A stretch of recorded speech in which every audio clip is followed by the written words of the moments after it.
All right, say it again. Watch the last one at the bar. Y'all subscribe to the Last Ones at the Bar boxing channel, man. We got some boxing fans out. Hola, soy Jully de Medellín y estás viendo las Squad 11 de Bar, el mejor canal de boxeo. Dale me gusta y suscríbete. Y me puedes encontrar en Instagram como Jolly1026 Sánchez. Bye. Last Ones at the Bar, exclusively talks about the sport of boxing.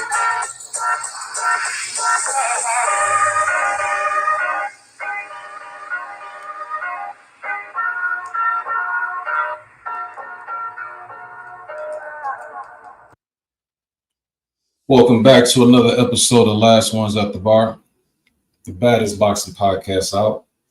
My name is Will, and I'm accompanied by my guy, the one and only, the man whose boxing style is a combination of Paulie Malignaggi and Steve Claggett.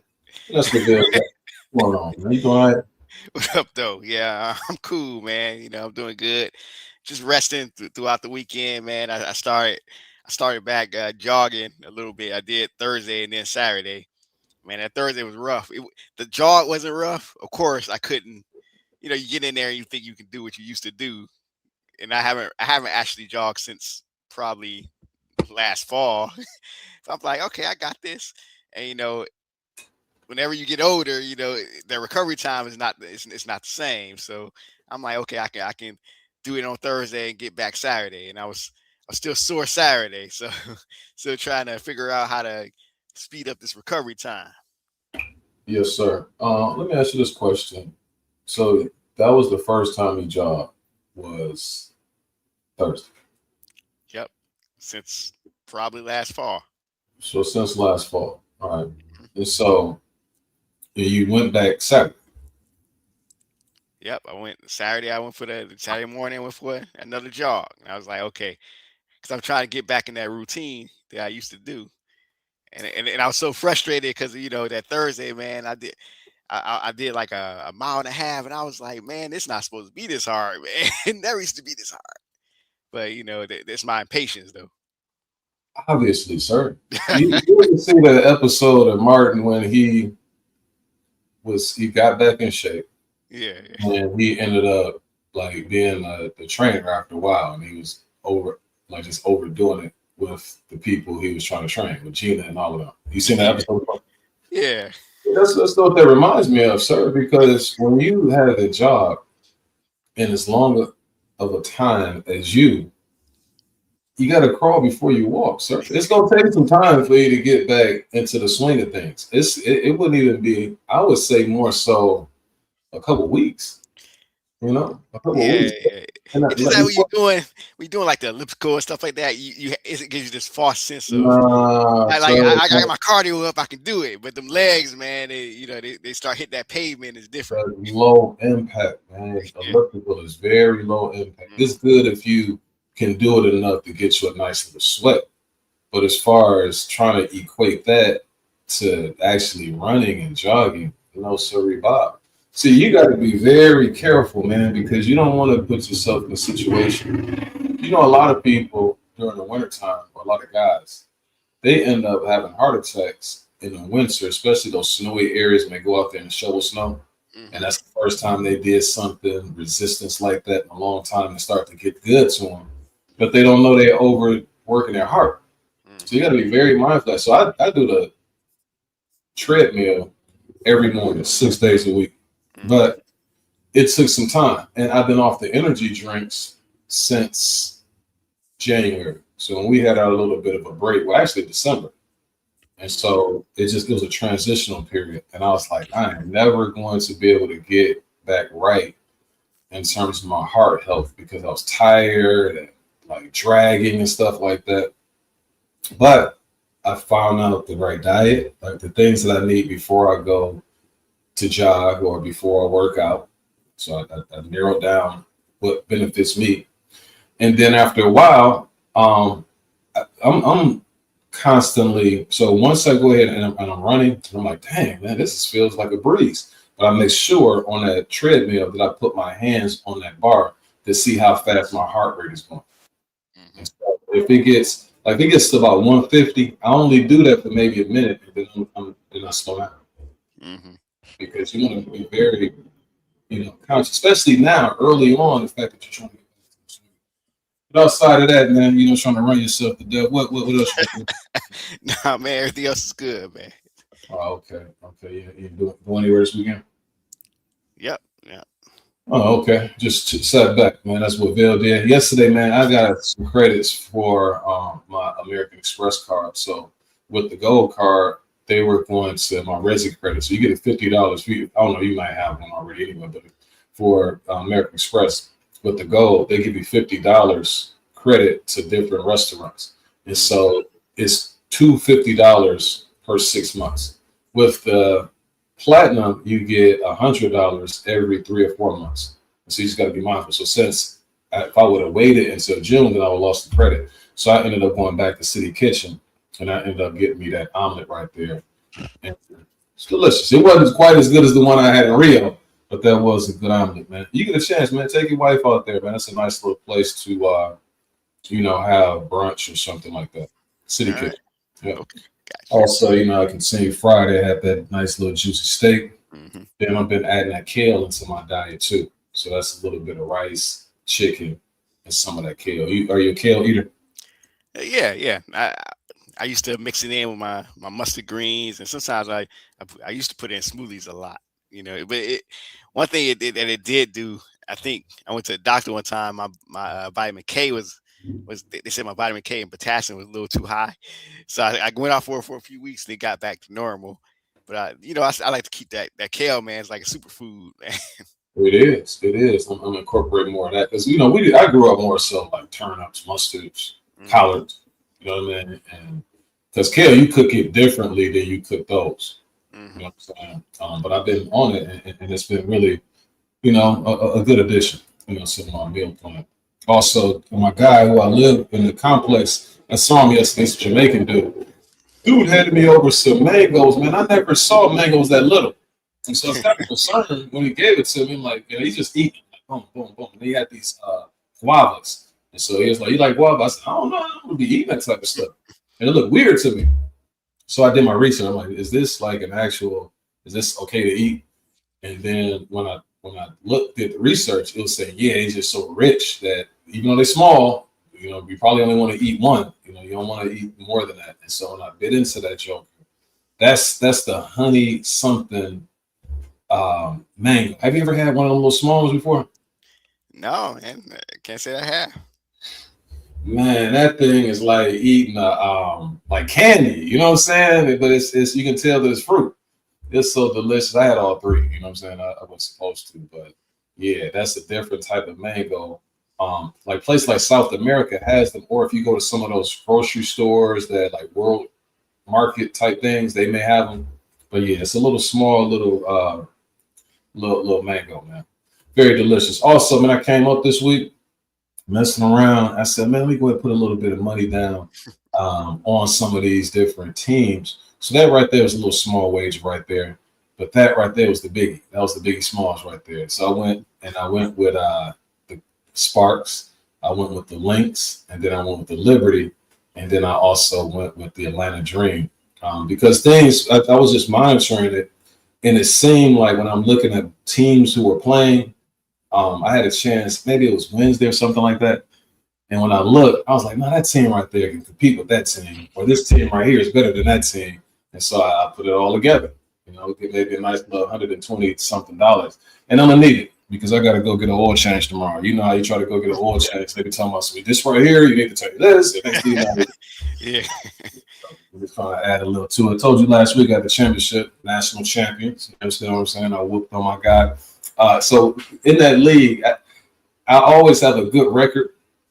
But what happens is the users that I play, like the top dudes, I have a better record than them, then I end up tricking off. So it's like 2 seasons in a row that happens. They're like, he can't win the big game. But then what I did was, what they try to do with my receivers, they try to pressure my receivers. So what I did is I started motioning my receivers. And then when I motion them, if you try to play like bump and run, defenses don't like that. Because when they try to come up, then I motion them. If I can tell if they're man, I can tell if they're zone. and all of that. And if they are in zone, then I can put like one of my faster receivers in the slot, and then I can just hit them however it is I want to hit them, because it's going to be a bad matchup. Because if they're in the zone, they might shift over there to a linebacker playing my fastest receiver. Or if they're man-to-man, I go ahead and do that little motion, and then I'm hitting them off with like a real quick, whatever. Whatever angle that I like the best, then that's what I work. So, yeah, man, I'm a champion, man. That's what I'm saying. That's a good thing, bro. All right, now let's go ahead and get to it, man. Just a couple things that we're going to be discussing today. We got the historic bouts that we're going to be talking about. It's just a big upset in Buffalo back in, I want to say, 1984, 1985. I remember that card like it was just a surprise to mess up me. Also, you had a bloke that was upset in the city that never sleeps, and that was about 5 years ago. You have any idea who I'm talking about, that bloke that got upset in New York City? It's like something. It's like a Josh Taylor type thing or something.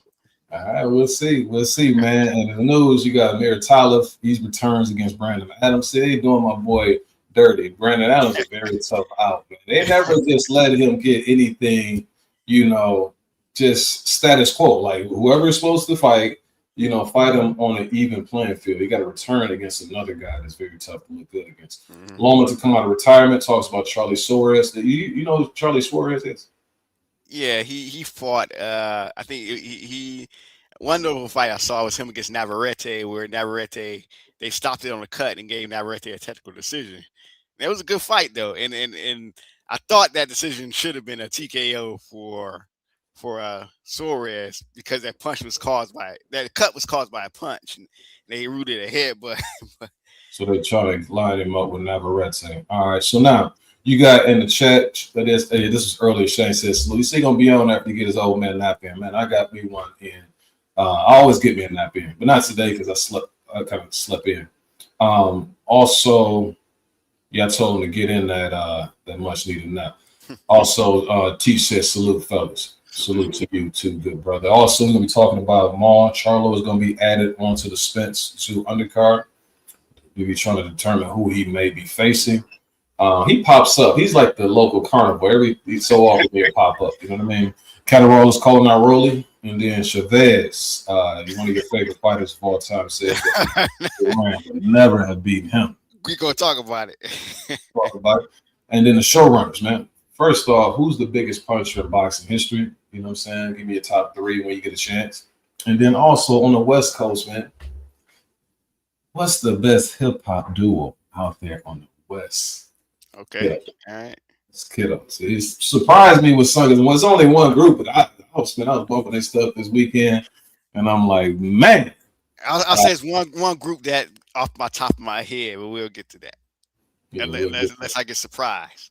We'll get to it. Yeah, so those going to be the showrunners, right?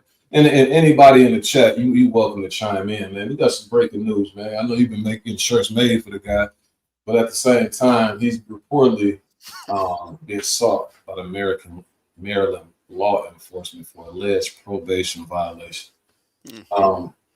How much of this is are you distraught over the news that Tank Davis, a judge, denies his request to recall active probation work? So it looks like Tank may be back in the slammer. I'm not distraught. It's just a disappointment as somebody that, man, they got the world, had the world at his feet, man. Could have did whatever he wanted, man. He could have. All he had to do was listen to the right advice, man. I think this is why that's why you don't get rid of somebody like Floyd Mayweather in your corner. Love him or hate him, because I think had Floyd been still involved with his career, this whole trajectory would not have happened. And the same thing with Adrian Broner. I feel like though they were trying to in some ways they were trying to imitate certain things that Floyd did, but not the other things, and I felt like that hurt these guys more than it should have. Let me ask you a question though, man, because this is a tricky slippery slope. There's always a time that comes in a person's life where they want separation from, and they want their freedom. They want their independence. I mean, you saw it in the Michael Jackson movie. Mike wanted his independence, and you saw where that took him. And he was successful to a certain degree, but also it kind of led to his demise, in the end, because some of the people that he trusted. Also, you had Janet Jackson control. She wants her control. Everybody is like that. Floyd Mayweather wanted his independency from Top Rank. Where's that line at, though? That, because we saw Tank in his interviews and things like that. He's slightly different than Adrian Broner because Adrian Broner wasn't truly directly underneath the Floyd umbrella. He just kind of attached himself to Floyd more so. And people used to say that he's like a lightweight, knockoff Floyd. And so, but where's that line at? Where, I'm in these press conferences, Floyd's doing all the talking and stuff like that. I want to go ahead and I want to fight, some guys who I want to fight. You may be trying to take me down the road to give me a loss because you don't want me to be, known as good as you. So where's that line at? I think that part is that would be misguided because if you win, Floyd kind of wins because he's making money, you making money. If someone with losses can't make money, not in this era. I feel the line is if you want to get under somebody like Floyd or fine if you don't like the way your career is going. But the thing is, you want to substitute that with the right people too. You can't take something out. It's like I'm trying to explain. Yeah, you can't take something out and not replace it with something that's better. Or I feel like the question comes down to who did Tank replace Floyd with? Who cares about his career? He had him, Yeah, Ellerby for a minute.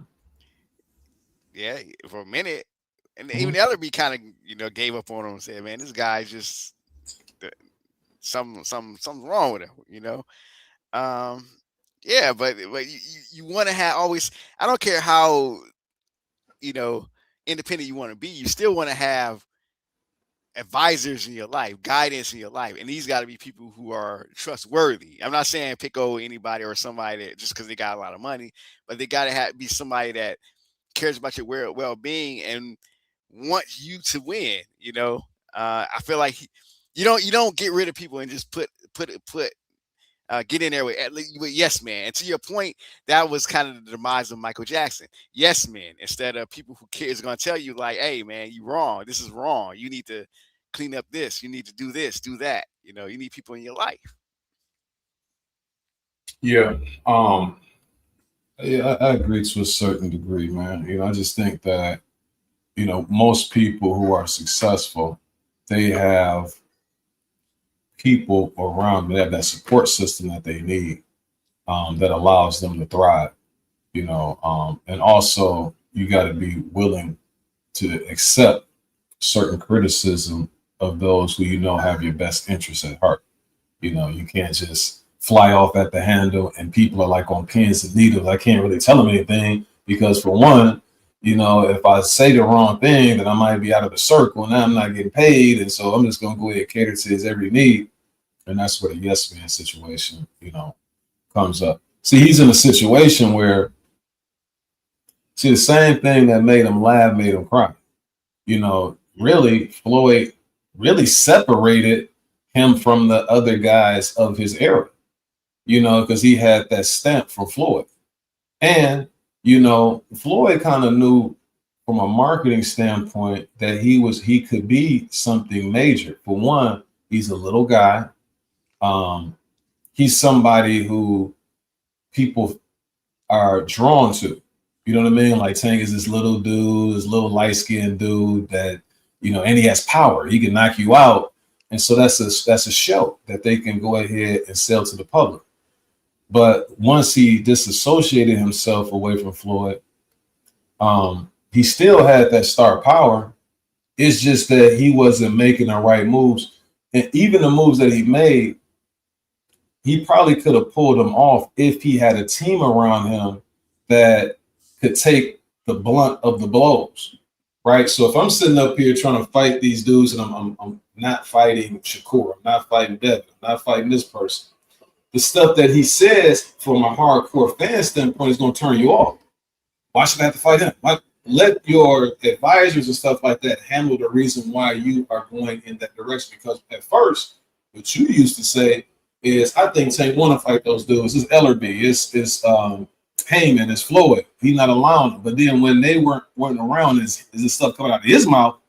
Then it just made it all bad, especially for somebody who really is a fan of the sport of boxing.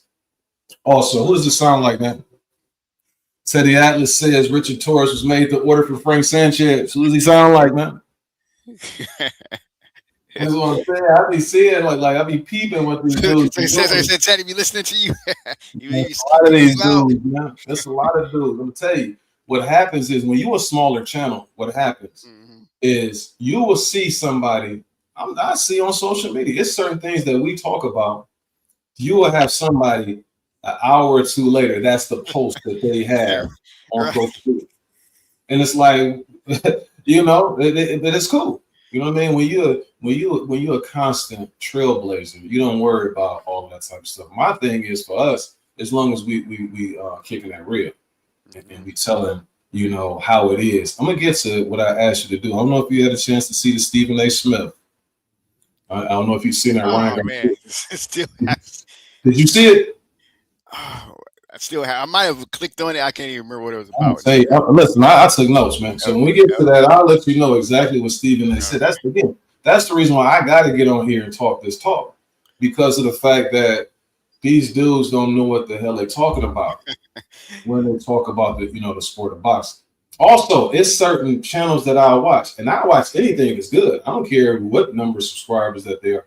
But here's the thing: is some things that we do, I start seeing other people do, like historic fights. Like on this, I'm like, come on, man! Like nobody was doing that type of stuff. But anyway, hey, man, I take it as as a compliment, man. I ain't tripping. I mean, it's a lot of things that sometimes, man, when you're great, you might not have the platform that others have as big as others have, but the big leagues are watching you, and sometimes they like to, they like to bite, like, it's a zillion rappers who the biggest rappers have bitten off of that you never heard of, but they'll take stuff from them. Listen, man, you listen, you hear it. Listen, I listen to Oskino go off about Jay-Z all the time, taking his stuff. And it's one thing that he played though. I forgot the name of that song, but it's a local group in Philadelphia. It's the same song. Jay-Z took their stuff and made it a hot song, man. That's crazy. But anyway, I'm gonna digress. Now you want to talk about Julio Cesar Chavez saying that Roberto Duran would never beat him. Oh yeah. What do you think, man? Who would you favor in a fight between those two? It's not. Let's say go ahead. Both of them at their best, and let's say it's about, because Chavez wasn't his best at 147. I think he's more so 130. He was very good. 135, he still was good. 140 was kind of the sweet spot where they had him number one pound for pound. We can do 135, 140. 135, 140. Now, I'm going to tell you who he wouldn't be. The Duran that I saw against Buchanan, he's not beating. Yeah, lightweight Duran. That's 72-1 that only lost to Esteban de Jesus. Nah, no, sir. But I'll let you go ahead and put it this way. Chavez could be, he's always arguably the greatest Mexican fighter. And that's arguably. Even for me, you still got somebody, Salvador Sanchez in the conversations, people like that. We talking Mexican fighters. Right. Roberto Duran, it's almost like hands down the greatest Latino fighter. Latino, that's a lot bigger. That's encompassing. Mm-hmm. Duran shows up in people's top 10 of all time. Chavez might be being favorite to him. If you just like Chavez, he might end up in your some people's top 10. Never mind. But Duran, if you look at boxing historians, they will have him in the top 10 or even top 15 latest, So it's levels to this. Duran is the people that Chavez was beating on, Duran would have washed.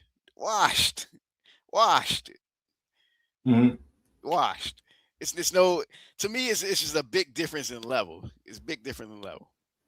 Well, the thing also that you have to factor in is that you would be relegated to ranking Chavez when it comes to a weight division. Let's say, for instance, 130. Is he the best 130 or is he the best? See, Duran, you ranking him all time, just period.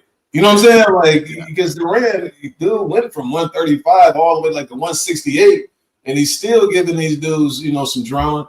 You can't even fathom Chavez fighting no damn Hagler. You know what I'm saying? Or somebody like, you know what I mean? So it's a little bit different. My boy Ty in the chat, man. Good work, Ty, man. You and Owen Beck over there. It was good to hear Owen Beck speak and so eloquently about things regarding the state of the sport of boxing, the things that he liked, what he didn't like. I appreciate him answering my question because since he's one of the all-time great Jamaican fighters, I was wondering what the relationship was between him and some of those other, legends like McClellan. And then I know Lennox Lewis often frequents Jamaican. So it's good to hear, the things that the champ, had to say. But I always like Owen What the Heck Beck. He used to be fighting on USA, sometimes HBO, and things like that. So again, shout out to you for that good work that you always do, good brother. Ty also says, I like Torres, but it was a matter of time. He likes to come in swinging for the fences, but the right skill guy was in front of him. It's not over for him going back to the drawing board. Yeah, he's going to have to definitely do that. I heard that somebody said that he got a weak set of whiskers. I don't know. I just see you a small guy getting hit flush like that, with dudes. And the other thing, what I wanted to say, because we talked about this last week, in that fight, they was glazing Torres too in that first round. Oh, he's doing well, he's doing this, he's doing that. And then all of a sudden, when he got knocked out, they talking about what he was doing bad. Nah, he was never in control, in that fight. Even though he may have landed a few shots, he still was always in the line of some severe power punches that were going to be coming back from my man Sanchez. Chavez, so my guy right here, I can't see his name. What's his name right there? Says at the pal. It sounds like at the pal. Yeah. Pal, Joey, that's what sex, money, and murder. That's what Harris once said. Pal Joey on that one song, like a brother. I don't know if that's what his Al name the is. Pal. All right. Al the Pal. What's going on, Al the Pal? You're a pal of the show. Make sure you hit that like, subscribe, and you're a real pal. Chavez overrated. Would you agree with that? And he says he's Mexican. It depends on how to. Chavez is like, in a way, and I'm comparing these two in the way people talk about them, not who they are. Chavez, in a way, when those conversations come up, it's almost like Tyson. Whether Tyson's overrated depends on what the person has to say, So, like, for example, sometimes Tyson's underrated because people think the dude just never beat anybody, or he can be overrated when folks say, oh, he's the greatest heavyweight of all time and Ali would never would have beat him, stuff like that. Chavez has that case. It's either people are going to say this dude's the greatest thing since sliced bread and all that, or they're going to say that dude was a bum. I've heard that too. Like, he beat nothing but cab drivers. I mean, well, Al's argument is that the top guys that he faced, that he didn't beat those guys. I mean, and I'm trying to think. Mayweather. Mayweather was no. Mayweather. Taylor. I think what should have messed them up is they really should have gave Whitaker that victory, and I think that would have basically put Chavez wouldn't have been overrated after that. See, the thing is, some of the guys that you mentioned, Mayweather, like that ain't no. I'm not saying because that was the Black Mamba. That's the real Black Mamba right there. But at the same time, he would never be on anybody's great list. He was a good fighter at that time, and he was a little bit past it too when he fought Chavez. But he always had his vulnerabilities. Whitaker went up and went through him early in his career. It wasn't like that fight was no big ordeal. It was more so a bigger ordeal for Chavez. He fighting this black dude who can punch. And he just want to see if he can catch him, what's going to happen. That wasn't to say that that's a fight to put him in lofty statuses and stuff like that. Nah, you can't use that. However, with the Mildred Taylor fight, it's like some people, dude, he couldn't even get over to the other side of the corner. The still was the whole. Yeah, I agree with that. I agree. And so, you know, that sort of thing. And then let's say you said Edwin Rosario. Edwin Rosario, as much as I loved him, he just was more so somebody who could knock a block off. But as far as thinking of him as that stamp, as far as he beat, he's talking about the guys like Whitaker when he fought them. When he fought, like I know he was old when he fought Tszyu. You know what I'm saying? Like Tszyu was looked at as that dude. Like that was the guy in that division, even though he had a few hiccups, but he was so strong and big and powerful. You know, you have Whitaker, who's people saying is really supposed to be the number 1 pound for pound guy. This is your chance to show that you're the number 1 pound for pound guy, and you couldn't do anything with that. And it's a few other occasions. I would say, like the Frankie Randalls is equivalent to the guys that you mentioned. And I think that Frankie Randalls will be looked at a little bit higher than where Mayweather was. And he also will be looked at on par with Edwin Rosario. Or maybe even a little bit less. I don't know. But they're the same, you know what I'm saying, as far as that's concerned. Canelo, overrated also. He's definitely a duck. Ducking videos like that. Is Canelo overrated? Depends on how where do you rank him? See, here's the thing. When I say Canelo is overrated, is when I be looking up. I don't know if Hagler could beat Canelo, like stuff like that. Then I'm like, whoa. yeah, exactly. You know, it depends on what the people are saying, you know. Yeah, and then Ty says, I know everyone bashes Tank for his opposition, but he can focus. But if he can focus on boxing out the outside troubles, do you give him props if he takes on Schofield? Yeah, I would. I'll say to an extent. This is why I'll say that, because he should have already beat the levels of someone like Schofield already. If he would have been active and doing what he's supposed to do, it wouldn't be no question about fighting a Schofield. You know what I'm saying? He would be the man, or he would have had losses. It would be either one of the two. We wouldn't be acting like Tank is a prospect right now. Acting like, can he beat these guys, or what would happen? It wouldn't be hypothetical. That's true. But I'm right now. If he decides at this particular stage to fight Floyd Schofield, Kid Austin, then I would tip my hat off to Tank Davis at this particular point. I can't do anything about the stuff that he was doing before. You know what I'm saying? But if he continues to do the stuff that he was doing before, then yeah, I keep pointing that out. But at this particular point, that's a dangerous fight for him to take, a guy who can punch like that, even though talent-wise he's better than Schofield. And the likeliness of Schofield beating him, I don't think that would be – it's not no 50-50, but that's still dangerous. And I don't know if I ever seen Tank fight somebody like that. Who have I seen Tank fight that's a young, dangerous dude that got power in his fist? You know what I'm saying? Mm-hmm. So shout out to Tank if he decides to take it after he gets out the handcuff. Now, the Palace say Canelo said on the interview that he didn't fight David because his goal was to be undisputed.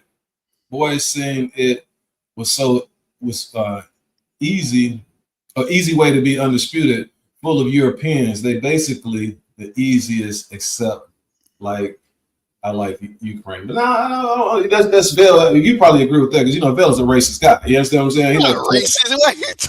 Oh, you can't put that out there. You said as far as at the time, because you had Billy Joe who had a belt. Then you had Callum, so that's another European dude. And then was it Caleb Plant was the other champion, right? And so he had to go through those dudes to get the belts. But you're right. What about when you had the belts? You understand what I'm saying? Now you got to defend them. You know, and you going over there defending against Gorilla Rider. You defending them against Berlanga, you defended them against Munguia, but you didn't want to give that monster, you know, that opportunity. And we all know the reason why. He knew that he was going to go through some real serious pain, you know, dealing with, even if at the very best of Canelo, even if he stood a chance, he still was going to have to go through something.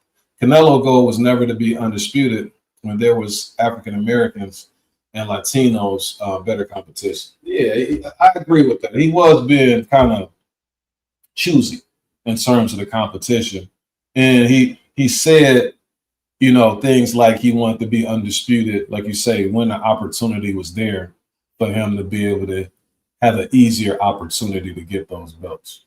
You know, I thought that, you know, at one point, out of pound, I'm gonna be honest with you. I thought Canelo, he deserved an opportunity to not have to go and fight some of those dudes who kept calling him out, the Andres, this person, that person, because he had a resume that was far superior than those other guys.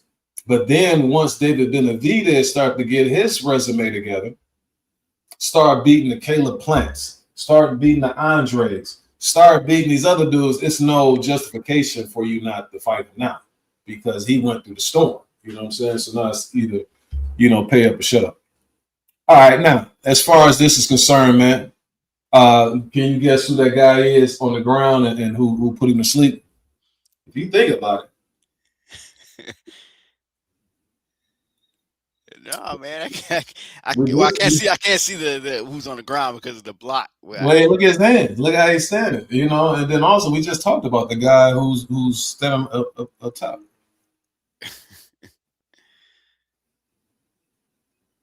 We just talked about him. Oh, okay. I think like somebody that's punching with their down, trying to figure out who it is. The guy up top is Canelo. Man, who did he knock out like that? Amir Khan. Okay. Come on, man. Bad podcast out, man. I'm gonna put the link in the chat. I don't know where my boy Sheldon been, but he might have been, you know, he said he's trying to get that gig. Also, out of pal, if you continue to listen, Bill's gonna be saying some things that's gonna get underneath your skin, man. You want to debate him? Cash at me, man. I can hit you. Oh man, we want to debate with you.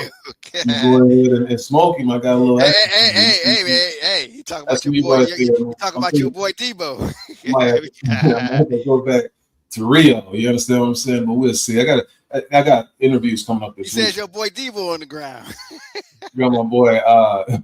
I got an interview coming up this week. So after everything, the smoke clears, then I'm gonna determine which spot I'm going. So I got some points for like a trip to either Heathrow, which is the UK, or I might end up doing Barcelona if I do Europe.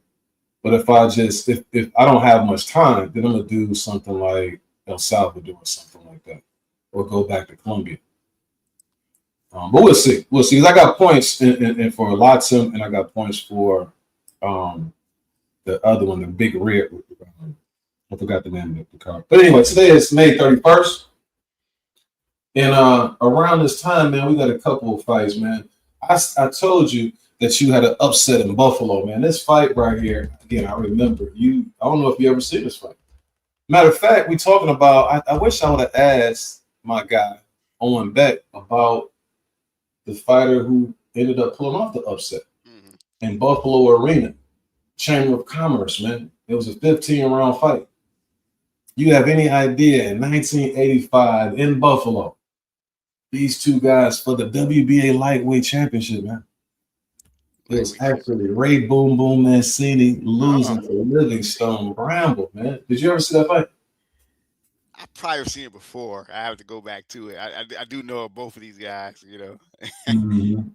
What's called Livingstone, Boom Boom was on a run. And so he was a sizable favorite. I just remember it was like with Livingstone Bramble, it was weird because he used to have like a little snake around his neck. And he used to, like, to the naked eye, the animals and stuff like that he was keeping. It was kind of like he was a voodoo type guy. You know what I'm saying? Yeah. And so he pulled off that upset. And then also he beat him in the rematch. I also mentioned about 5 years ago, June 1st, you had one of the huge upset in New York. And it was of a bloke, man. Do you remember that fight that took place in New York, June 1st? Don't be Googling, man. Don't Google. Sounds like Josh Taylor being beat, man. That's what it sounds like. You remember this fight right here? Oh! The Joshua Lee. What do you remember about that? Man. Oh man, it's funny. I had seen Ruiz before, and I felt like I, even though I picked Joshua to beat him, I didn't understand why folks wasn't giving Ruiz a chance, because when I saw him, I was like, this dude got some hand speed, and it's like he looked like a tub of goo, but his hands is fast though. Because I was like, man, if you ain't, you might get caught slipping. And what's up, Bruce? I put that in the play show. Anybody want to come through, man? I put the link in the chat. But talk to me, man. And boy, did Joshua, he got baby. Can I ask you a question, man? Do you think that would have happened regardless, or do you think that it was more so because Joshua was supposed to fight Big Baby and then he was replacement? I was surprised that they went with Ruiz, because at the time I'm like, damn, that might be a tougher fight. Like, you making that switch?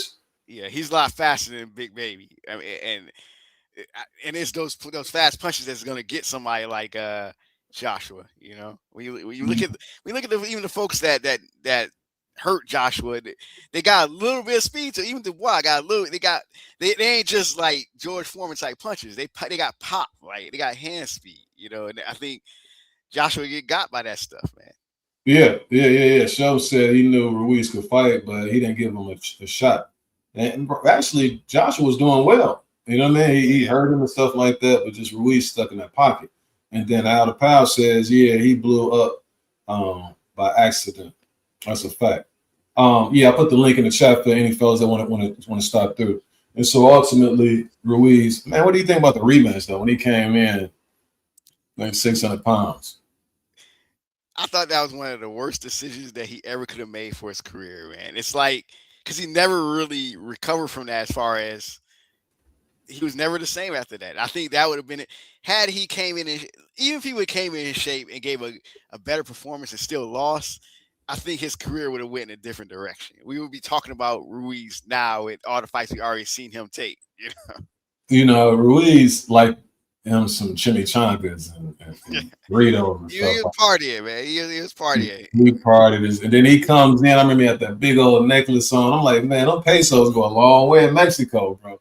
You know what I'm saying? But see, that's the thing. Like him getting his money and then just kind of splurging like that. Like it's all good. There's nowhere and nothing else to prove. And then you got dudes. Now he won't always win, but little Pitbull, you know what I'm saying? He stay hungry though. You know what I'm saying? Mm-hmm. Like Pitbull, you can tell. Remember they said that Pitbull, him and his girlfriend, they used to have to split like money to buy a taco. I'm like, they might be going a little too far. Like you split. Man. What Bruce just said, man. Top Rank never gave Andy a shot. He used to be undercard fan.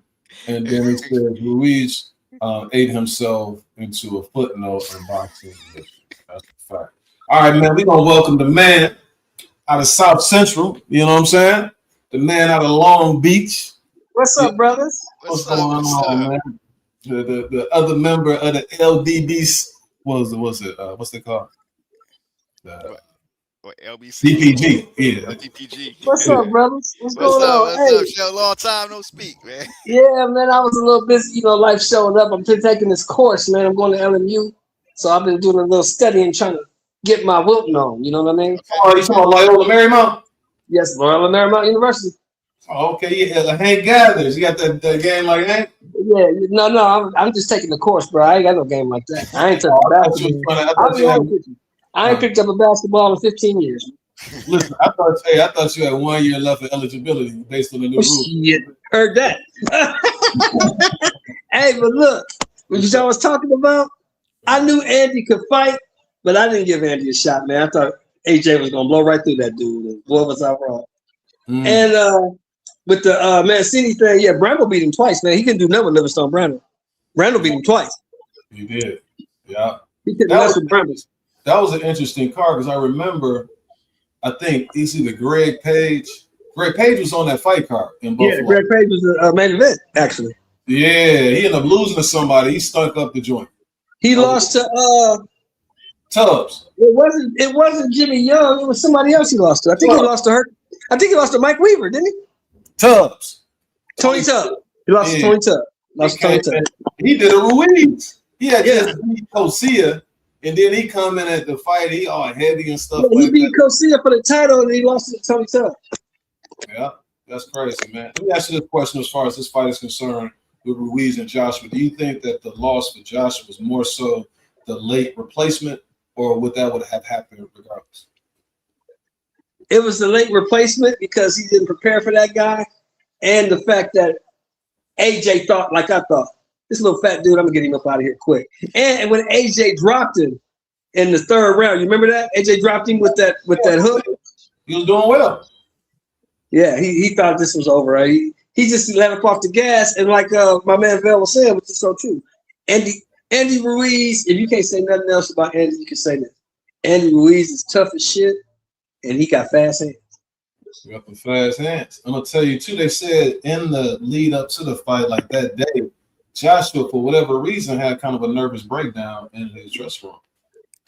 The pressure probably got to him. I mean, Joshua was really a street kid. He's really a hood dude that just got into boxing.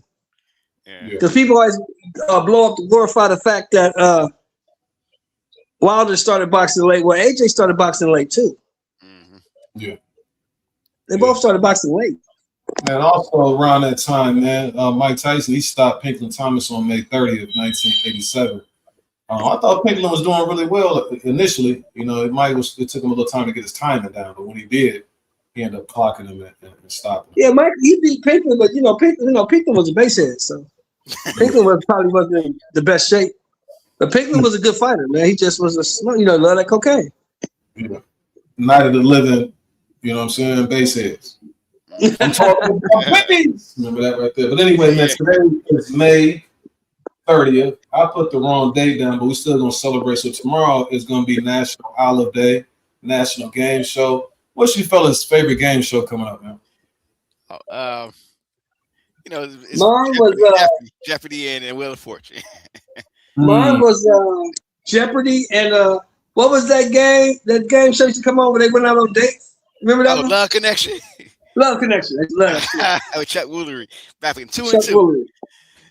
Yeah, Love Connection. You know what? Family Feud I like too, man. Family Feud. What was the show Family that Feud was okay. Only like Family Feud usually when the celebrities was on. It's like, okay.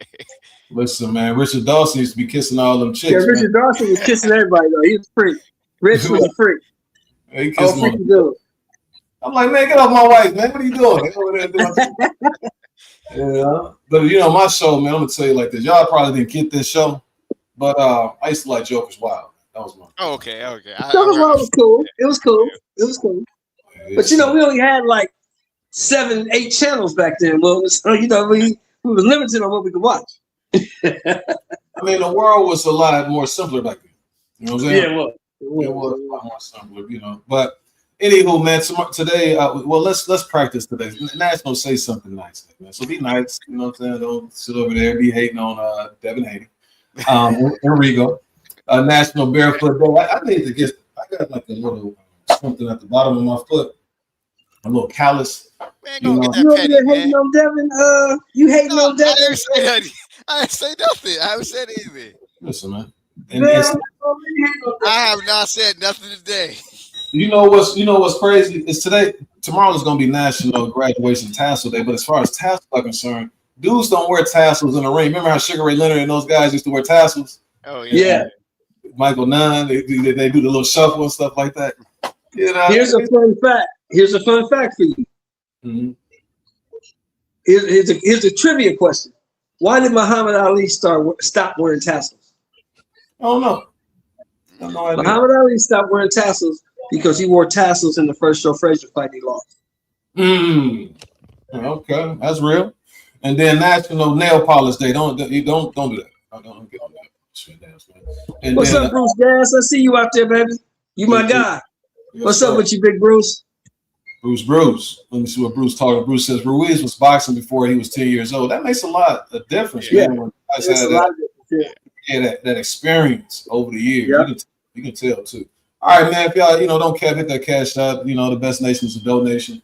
And that's $sign M-Time Will. Yeah, like I said, man, I got to get my oil change. So it's going to be about $500-$600. I get my oil change. You got to get the oil change in the bed, man.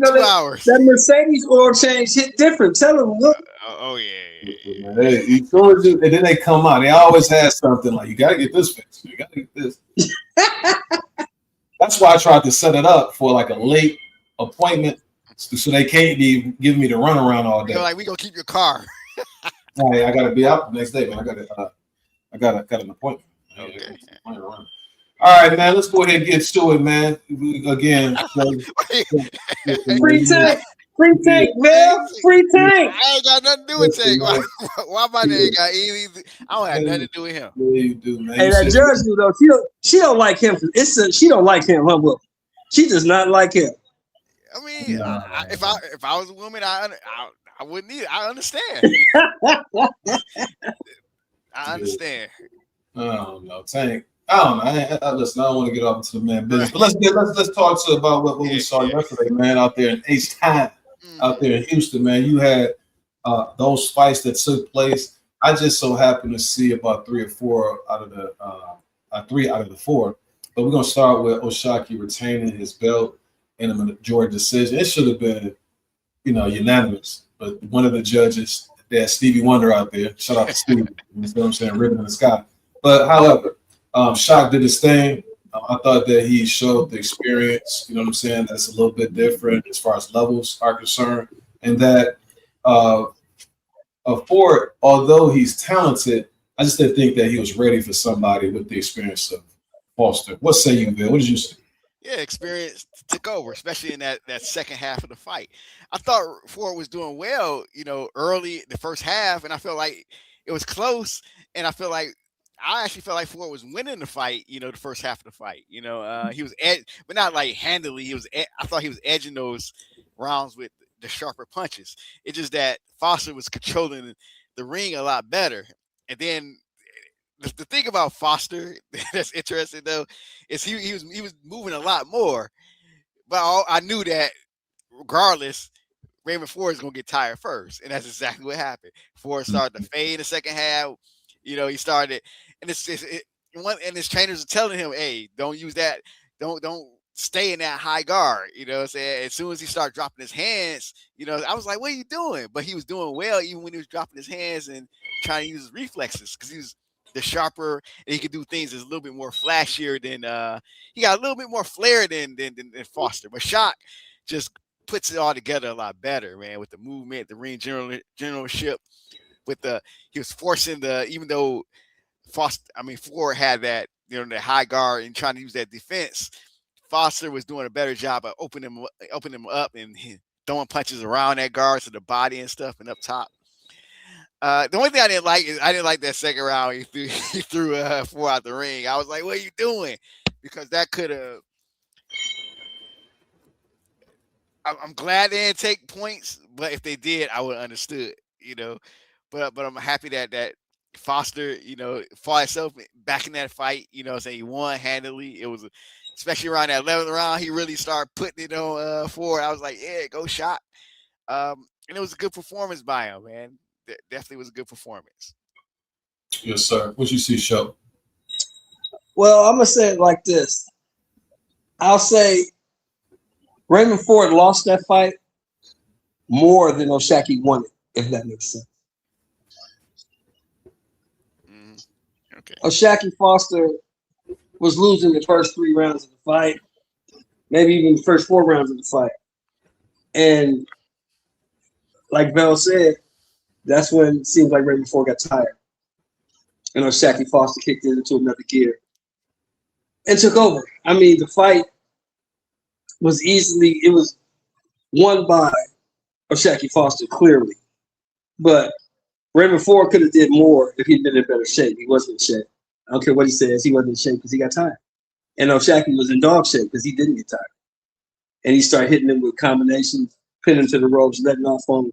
And there was nothing Raymond Ford could do about it. The reason he had his hands down, trying to lure him into traps, trying to do some Roy Jones, you put his head down, stick his chin out there because his arms were tired. He was tired. That's why he lost. He was the faster guy. He was the most explosive guy. He just wasn't the most in shape guy. And that's what killed him. That's why he lost. So I'm not super overly impressed with O'Shaquie. He's a good fighter. But if you talk about fighting Shakur, if you saw what Shakur got in the ring, man, you don't want that. You don't want that. No, you want it. Ty says it was a good fight. I like how Ford kept consistent with his jab. Foster definitely got those championship rounds. It seemed like Ford stayed on the ropes a bit. Tired. Might have been tired. Yeah, he was. But see again, man, I think that there's a lot that I saw in this fight. One, it played out exactly like I thought it was going to play out. Ashaki attributed to his slow start to being slightly rusty. You know what I'm saying? He said to get the kinks out. What I liked about him as well with things that you guys didn't mention was the fact that being cerebral, knowing it's a couple of things that he did. One is Ford wasn't ready for him when he would punch at Foster, and then Foster would respond immediately or punch when he was punching. And then he would shell up a little bit, and that's when he was catching him on the tail end of some of those shots in a lot of those exchanges, especially after the 4th round, 5th round, and definitely the 11th round when he kind of hurt him. And Oshaki, I think that he might have even got a knockdown had he invested a little bit more to the body, especially when Ford started putting his hands up, you know, because he got touched up top. And so if he would have invested into the body, I can see that he might have took a knee or something like that. Based on the onslaught that was coming his way.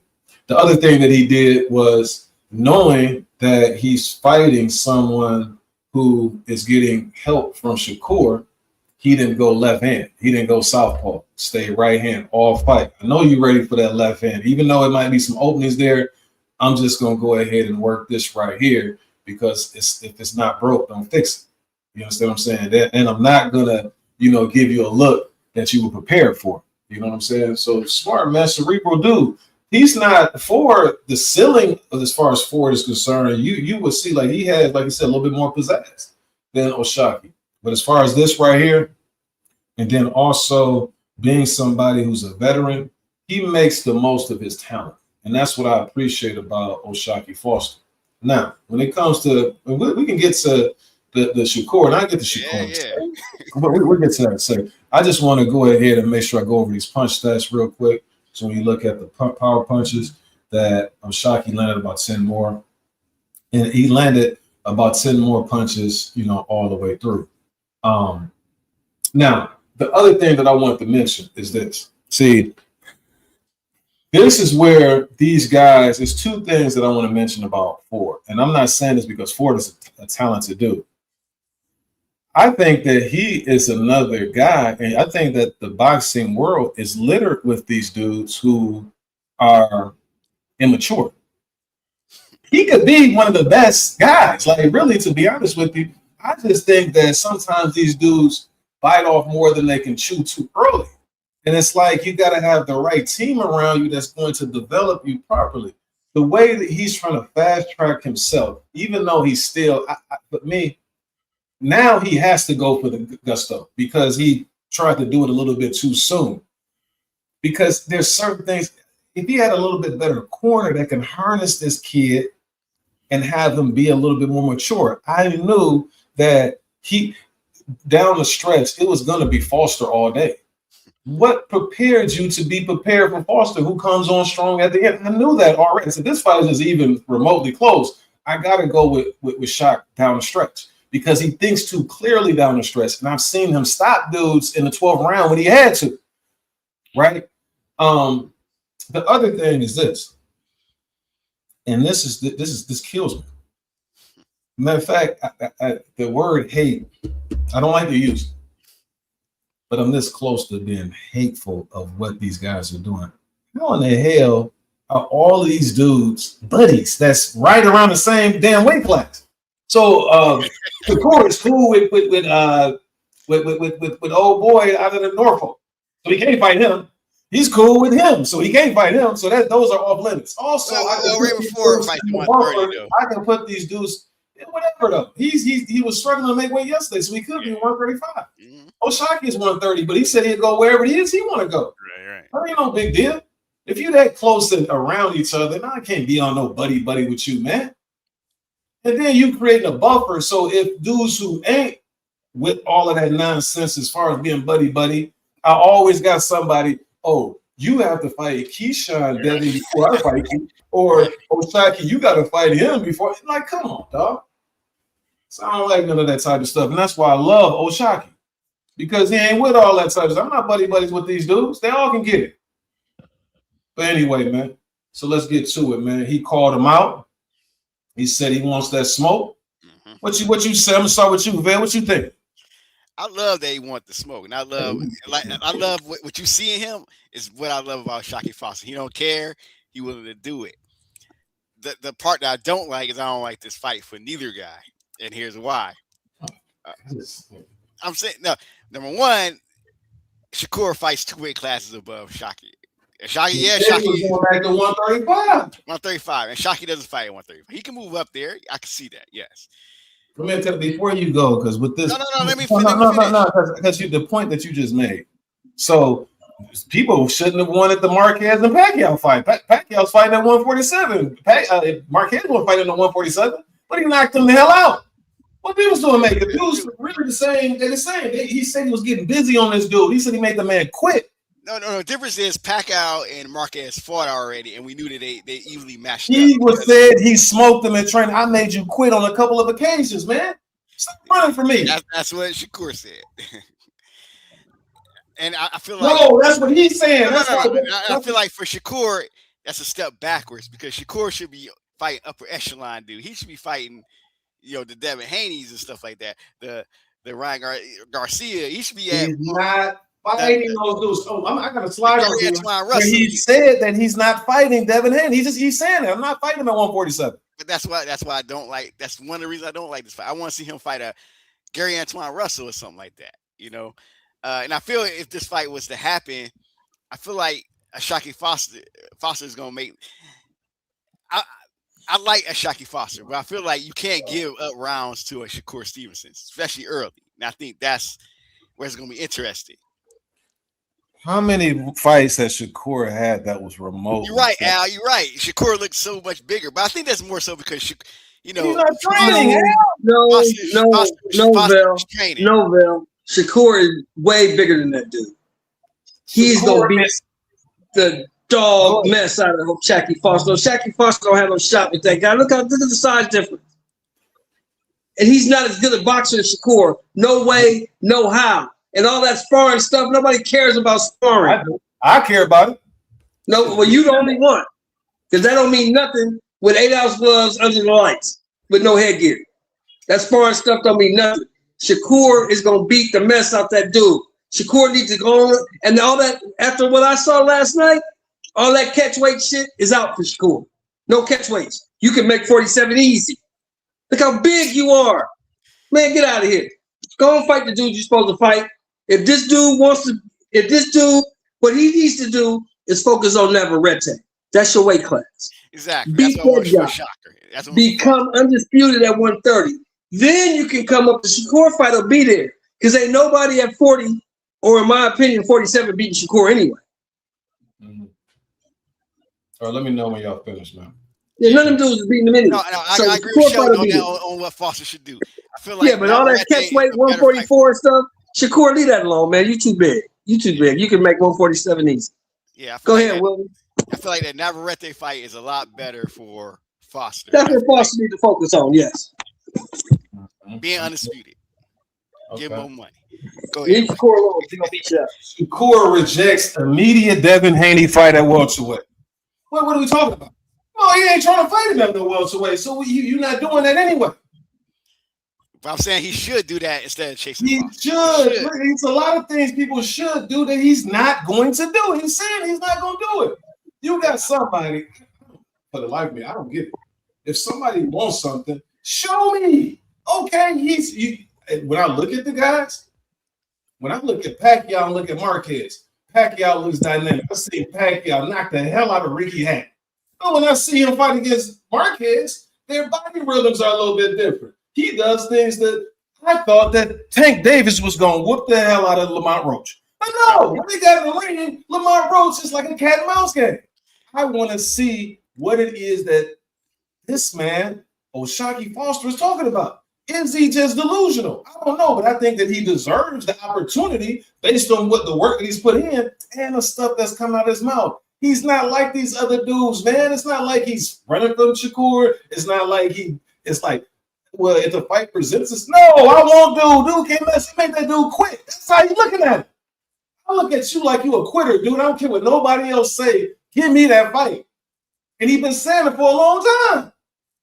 So I don't get it. Like, so, but no, what should happen is no, give the person the best soldiers are volunteers, man. If I want that dude, I know what it is I can do against that guy.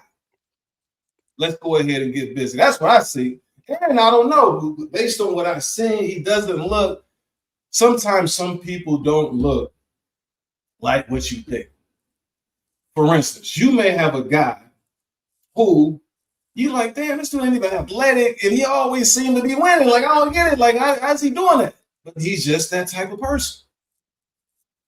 Shakur is some things that I saw him do against Ford that Shakur may not like those things that he does. Like I said, when you're punching when somebody else punches, and then they also kind of throws punches at times when you don't expect it, it could be troublesome for some guys. And he would be the only guy that I know who would be willing to do that against Shakur. A lot of dudes are just enamored at his reflexes and they scared to go ahead through with him. Oh God, thank you, Oshaki, man, for giving us just a little bit of glimmer of what dudes, how they should conduct themselves. But no, as soon as you have somebody who got the kahunas, that got the balls to go ahead and do something like this, no, don't let him fight him. Let's go ahead and see him fight a dude that don't even want to fight. What the hell? Shakur look at least 20 pounds. He's not having a fight. Shakur is known to be somebody who be out there in Houston doing too much. So yeah, he's gonna be 20 pounds heavier. Let's see what happens when he try to get back down on weight. Is he gonna be like sunken in and stuff like that? More entertaining. Also, Navarrete, they both gonna throw hands. Navarrete, they lining them up for Lomachenko. Man, he's gonna be out of the loop. Hey, Loma might not get past. Listen, this is what I tell you. You keep doing that with Loma. Loma, come on, is he great or not? Is Loma a bomb then? Like, come on, dog. It's been out 2 years. Loma's 38 years old, coming off back injury, man. Loma's not the same Loma you remember. I don't care what you say. This little lily dude that they got up here, they make all type of excuses for this dude. Rigo get up in the ring, 50 pounds smaller than dude. You still should have had a chance, man. Rigo should have. And Loma over there, his bad back. Come on, doggy. What are we talking about? Listen, hey, you know what? He's right, though. He's right, man. Hold on. He's right. Go and put Oshaki in there so he can get whooped on so we can get him out the way. Please. Thank you. Hurry up. Put him in there. You just said that you wanted to see Frank Sanchez fight against old boy Atama. Knowing damn well he ain't got no chance. Oh, your boy Van. That's what it is. Yeah, your boy Van. Yeah. Well, you know what? Hey, but I'll say this. But since you brought it up, Wilton, I wasn't even thinking about that. But since you brought it up, I saw the reason last Saturday why I ain't gonna say Atama, but his people turned that fight down twice. Now I know why they did. Now I know why they did that. Listen, man, I agree with Tim Bradley saying that Shakur can't avoid Oshaki. I agree with him. Yeah, Desert Storm, talk that talk, man. Playing around these days, man. Nah, but I'm gonna say right boy Amir Khan. Who? I don't know. He's talking about, listen, I can't go based on that. Sometimes somebody can do whatever it is they want to do, but if they tell them the truth, they tell them the truth. And he's telling the truth right now. He's a truth teller. But what I'm going to say is this, Oshaki. Damn these dudes. You can't please them. I'm sitting over here. This dude's supposed to be one of the top pound-for-pound guys in the world. I want to fight him. But you telling me after the work I'm going to put in, I don't deserve it. And these other dudes, even Gary Antoine Russell, the one that you mentioned, says that he needs a couple fights before he fights Shakur. He's there at that. The dude who says that he wants Shakur. He's right. I'm gonna tell you what. The Wilton is right. He deserves the fight because he put in the work and he's been talking his way into the fight. So let him make some money. Give him the fight. He's not gonna win, but give it to him anyway. Listen, man, I'm gonna tell you because based on what you dudes are saying, man, and y'all going here, you're telling this dude not to test himself against. I'm not saying that he has the opportunity to test himself against Navarrete, a champion in his weight class, and unify and be a unified champion. Who is Lomachenko fighting next? A guy that Navarrete just fought. They lining these dudes up for each other, man. So with that being said, what I'm saying is this: Oshaki. This world that we live in is messed up, dog. It's fickle. Like you can't please anybody. You can't do the right thing and be a solid individual like yourself. So the fact that you already beat Ray Vargas, yesterday you beat Ray Ford, just go ahead and sign a fight Ray J, man. Come on, man. This stuff crazy. Go get Ray J next. You understand what I'm saying? Bivol was in action yesterday. Dominant performance against Michael Eifert in his return. Got a knockdown, I want to say, in the third round. What do you think about his performance? I know that it was somebody in the ring with him who didn't necessarily belong. He was the mandatory opponent. But what you think about Bivol, man? Did he look like it was professional? It was a professional performance by a pro coming off back surgery who wanted to see where he was at. It was professional. What you think, Baz? You see it? It was a dominant performance. I thought he could have got him out of there because Eifert was legit a little stunned for a little bit when he got up, And Bivol is like, somebody was joking, said he's a 12-round king. Ain't no wrong with it. So hey, what's wrong with it? He outboxed, just pretty much put up a dominating outboxing performance over Eifert. See, that's the most asinine thing. Whoever say stuff like that, because you gotta. No, I didn't hear somebody say that. It was funny to me. I thought it was funny though. I think that I say you're a buffoon, sir. Like it don't make any sense. Because Pernell Whitaker, one of the all-time, the best left-handed fight I ever seen in my life, was he a 12-round king? Yeah, because that's what he brought to the table. Shakur is a 12-round king too. Like, what are you talking about? These dudes don't have that much power. He's sometimes what I don't like about Bivol is sometimes he slaps a little bit with his punches, but he's a technically sound dude. And I appreciate somebody that can be that technical throughout all 12 rounds.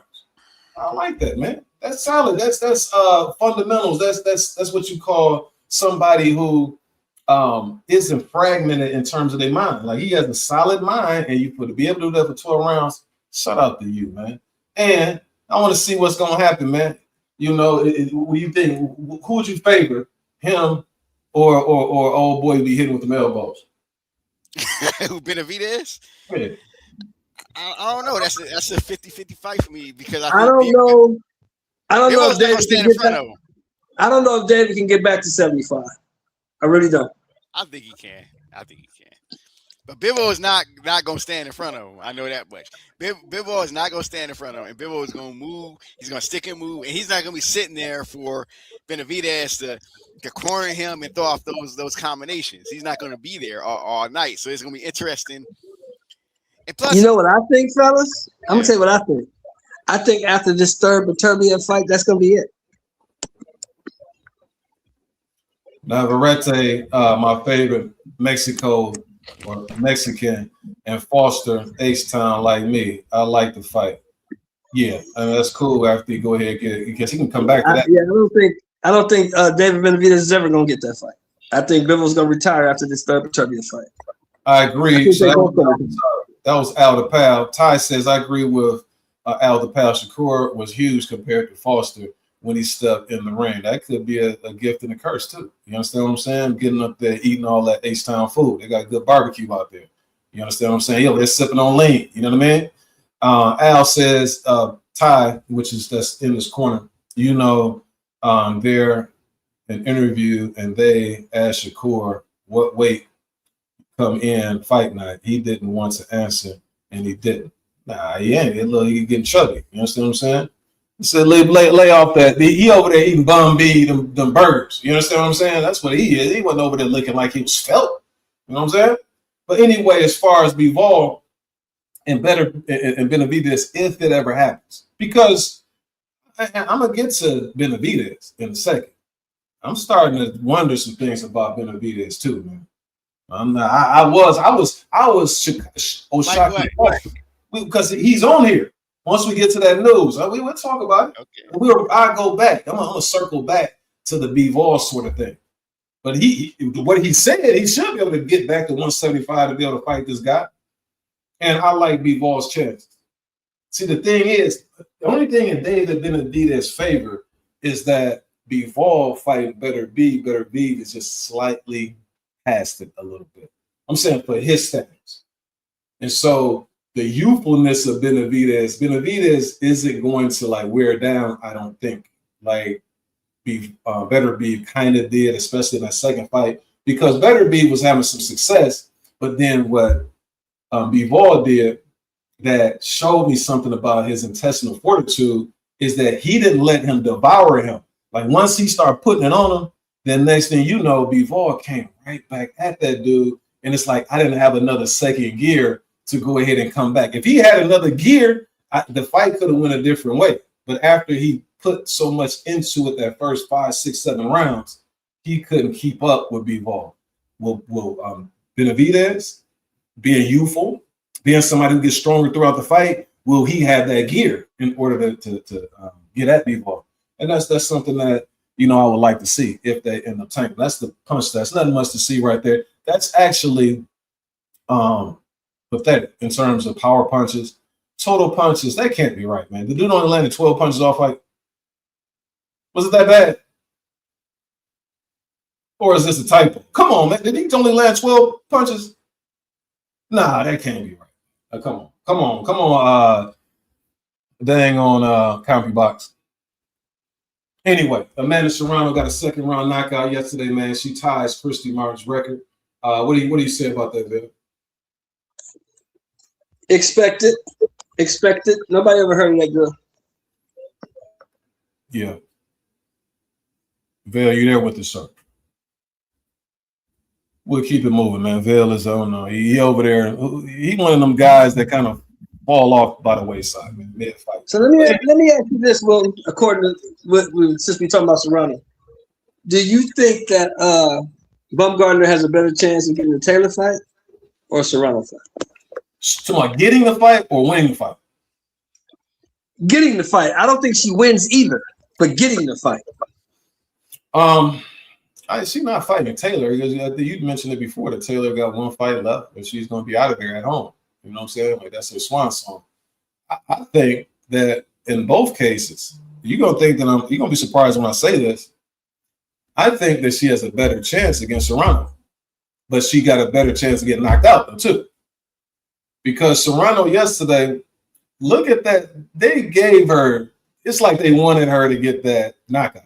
Because she was missing a lot of those shots. Even though she was way more heavy-handed than the girl and possibly could have knocked her out.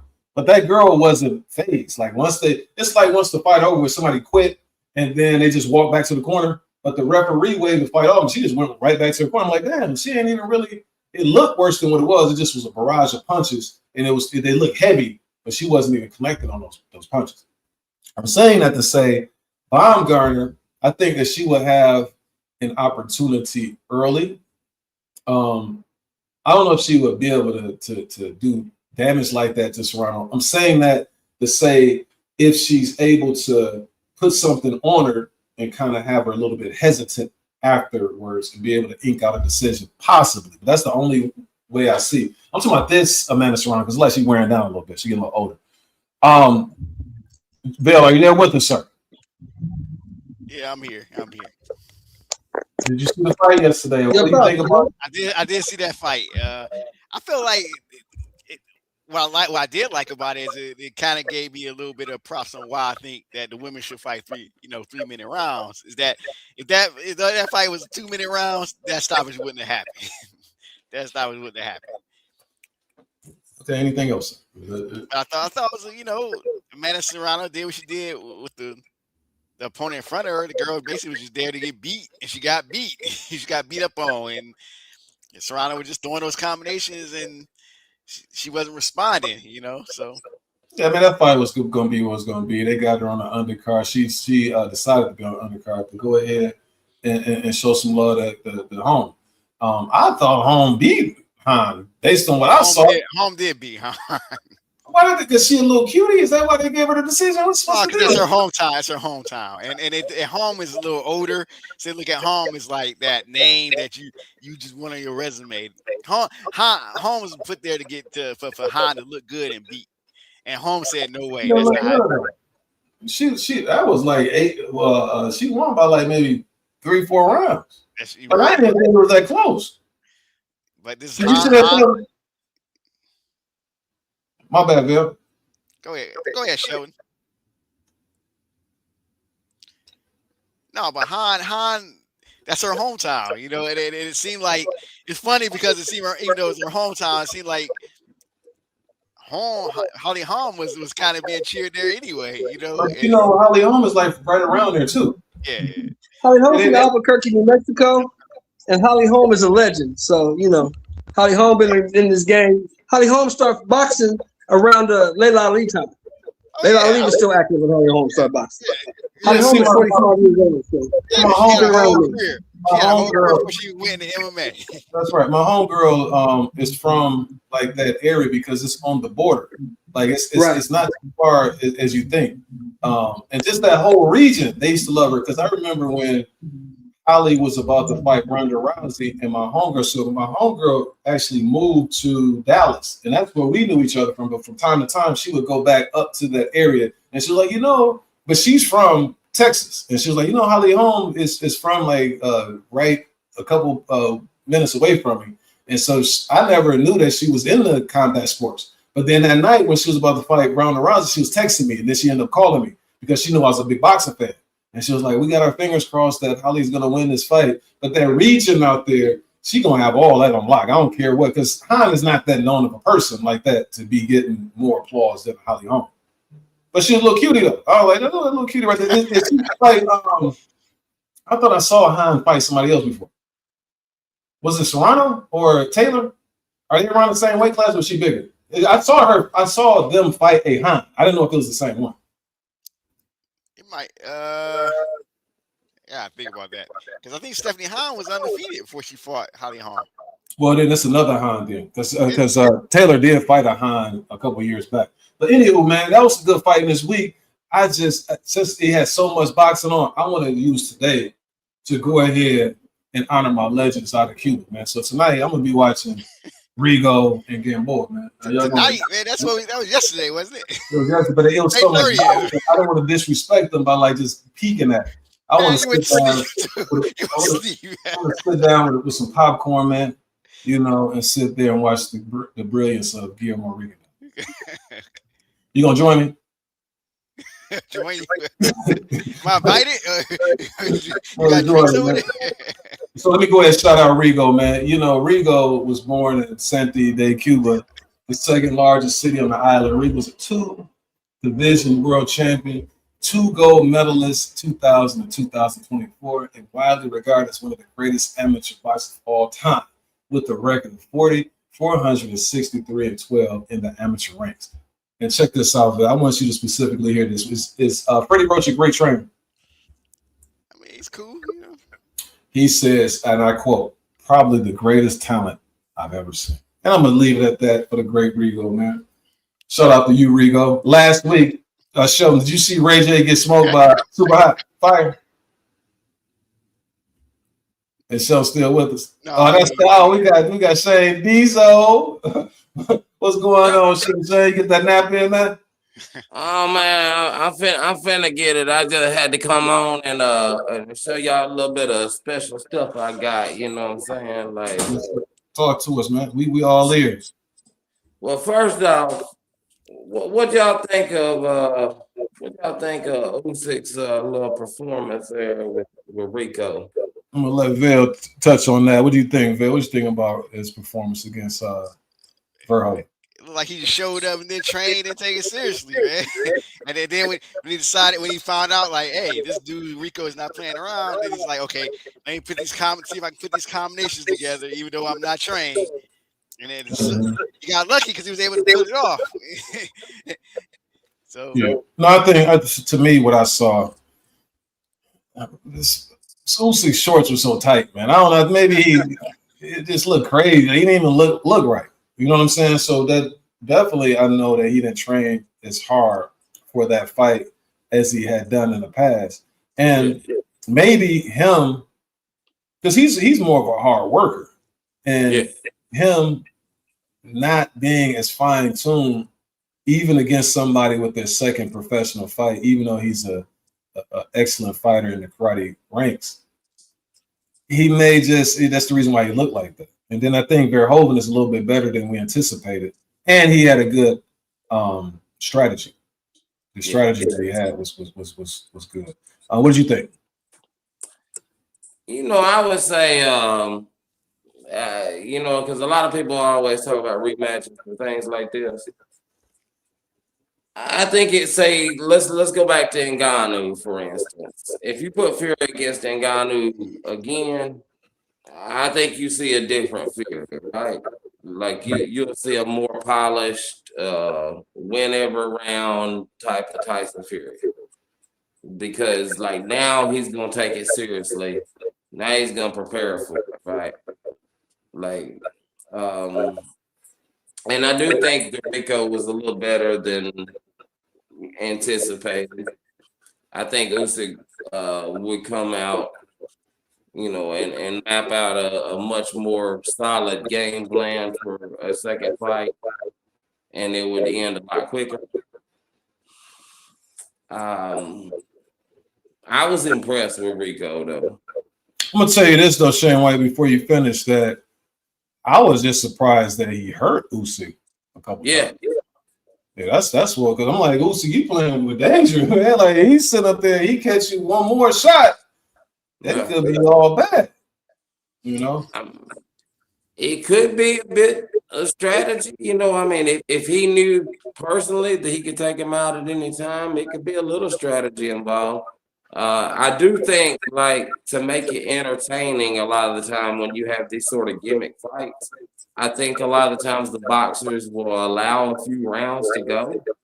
You know what I'm saying? To make it interesting to the viewer. Because if you notice, like Anthony Joshua, when Ngannou got to talking that good stuff, Anthony Joshua wasn't having it. He was like, "Nah, I'm going to show you what a real boxer can do." No, AJ don't play though. Like AJ don't play. Like it ain't like some of those dudes aren't going to. They not going to play around because for one, see AJ is too vulnerable too to be sitting there and giving you opportunity. You mess around, clip me on the chin, I might be looking at the stars. So I let it before you get me. You know what I'm saying? So it's gonna be one of those type of things. Yeah, and when we saw with Ngannou, I mean, you see a guy there like they equivalated his punching power to that of like a Volkswagen going X amount of miles per hour or something. I think, with Fury kind of dancing around and not really being in that kind of shape like he should be, one punch is all it takes, man. You know what I'm saying? And he kind of got clipped a little bit. So and then also we got to factor in the psychology going into a fight, right? So I'm thinking Fury probably like, shit, I done had 3 fights with Deontay Wilder. Like this dude ain't gonna, you know what I'm saying? So I can't see this dude being any more dangerous than that. I will say too, with that in regards, it's clear what it done to Deontay Wilder. I believe it done something to Fury as well with those 3 fights with Wilder. Those are career-defining fights.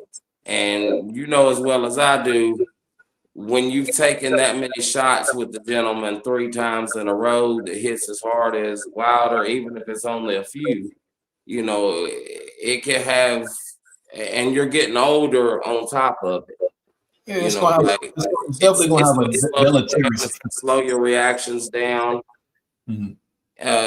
And I felt like he wasn't the same guy after that he was before that, For sure. Yeah, both guys. And that tends to happen when you have those type of brutal kind of matches where dudes are getting hit, dropping each other and stuff like that. You know what happened with Ali and Frazier? You know what I'm saying? They wasn't knockdowns, but as far as what they left inside the ring. Because it's a kind of a bitter rivalry too. You don't want to lose to that guy, and you willing to go out on your shield. I'm talking about you willing to. You seen Fury that first fight. He damn near was out of here. You know what I'm saying? He got up, and then Wilder, as well. But it's interesting. I got a few things to show y'all. I just wanted to break out and show y'all because I know y'all respect them. As you can see, I'm up in here. Kids been up there messing around, but I'm up in here in the jacuzzi room and everything. Had to break out a couple of things just for y'all to take a little look.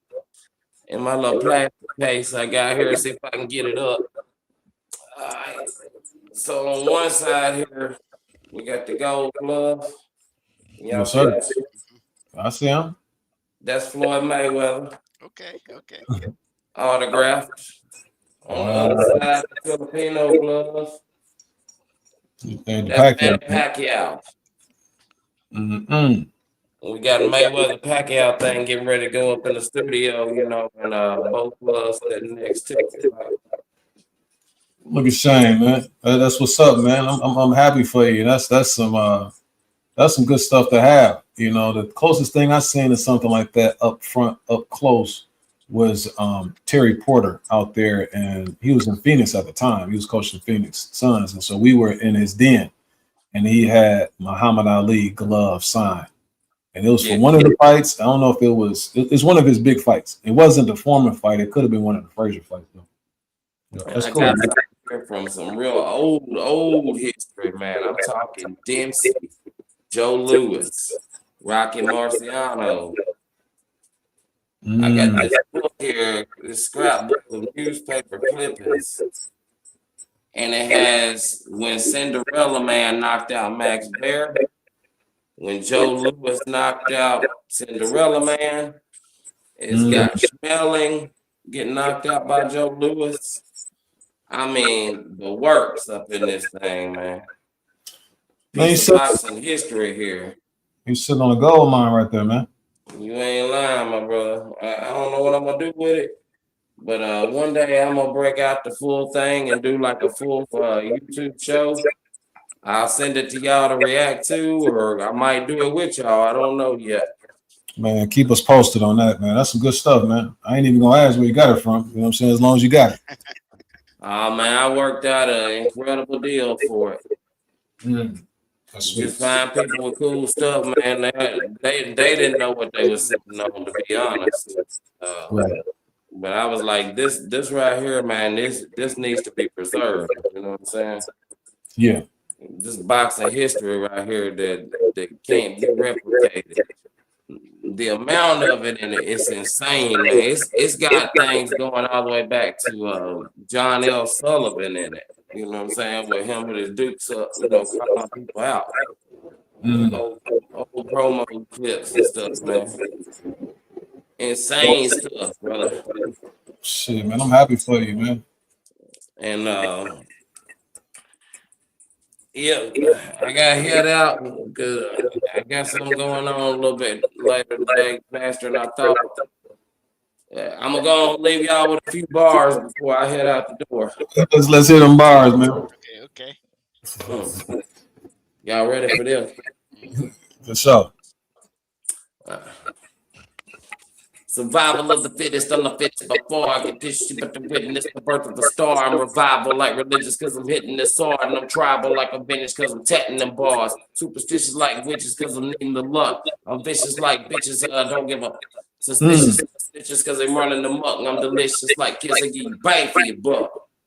Last ones at the bar, baby. Baddest boxing podcast around. My man right there. That's Shane. Shaking Shane with the bars, man. We'll holler at you, Shane. Keep us posted, man, on that, you know, how you going to, you know, distribute and deliver and showcase what it is that you have, all right? We got you. I'm going to send y'all a snippet here soon, you know, because I got a lot of access to these rings and everything. I've been training in the boxing rings and stuff. Yeah. I'm going to shoot y'all a little couple clips and everything for y'all to use for your show. Yes, sir. Look forward to it, good brother. You have a good rest of your day, good rest of your week, and we'll touch base soon, all right? Yeah, y'all take it easy. Yes.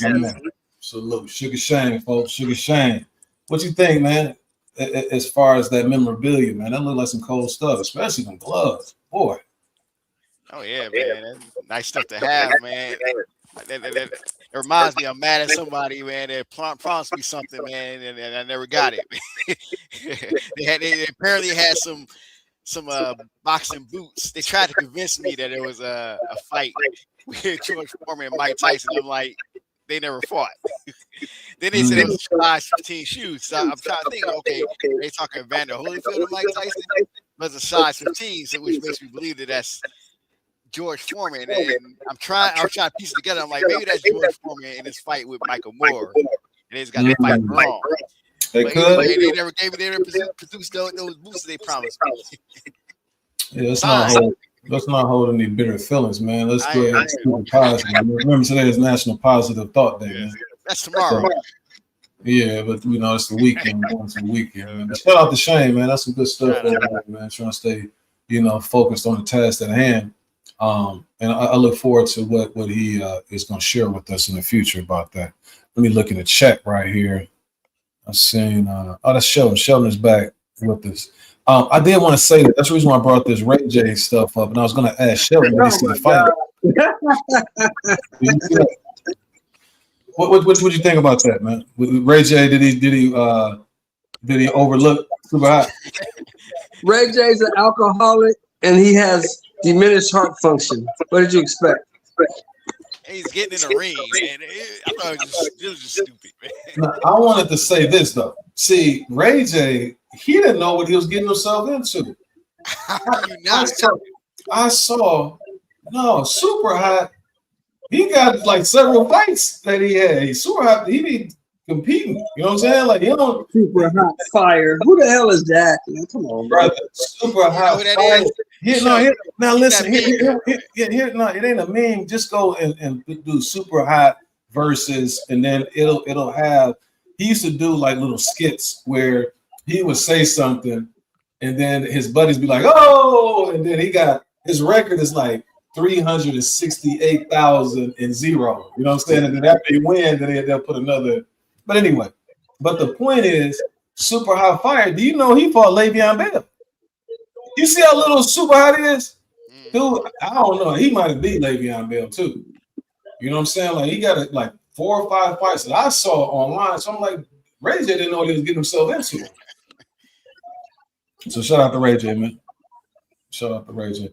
All right, predictions for next week. It's a lot of fights coming on that you'll probably check out, but at the same time, it's nothing like noteworthy enough to like break anything down. But shout out to whoever's fighting next week. I just don't want to bore anybody with making predictions on those fights. I'll put the tallies up next week.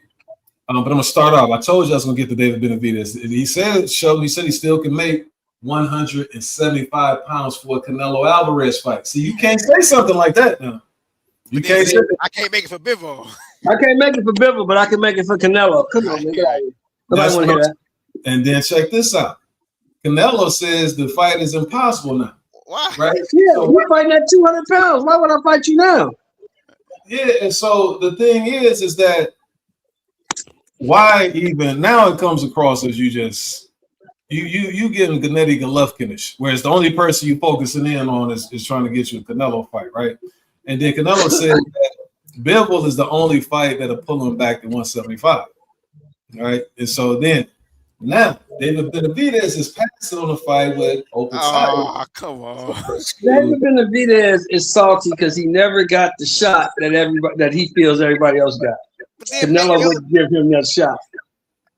If he dug Jai Apataya and Bivol'S, I might have to knock him a little bit down my pound for pound.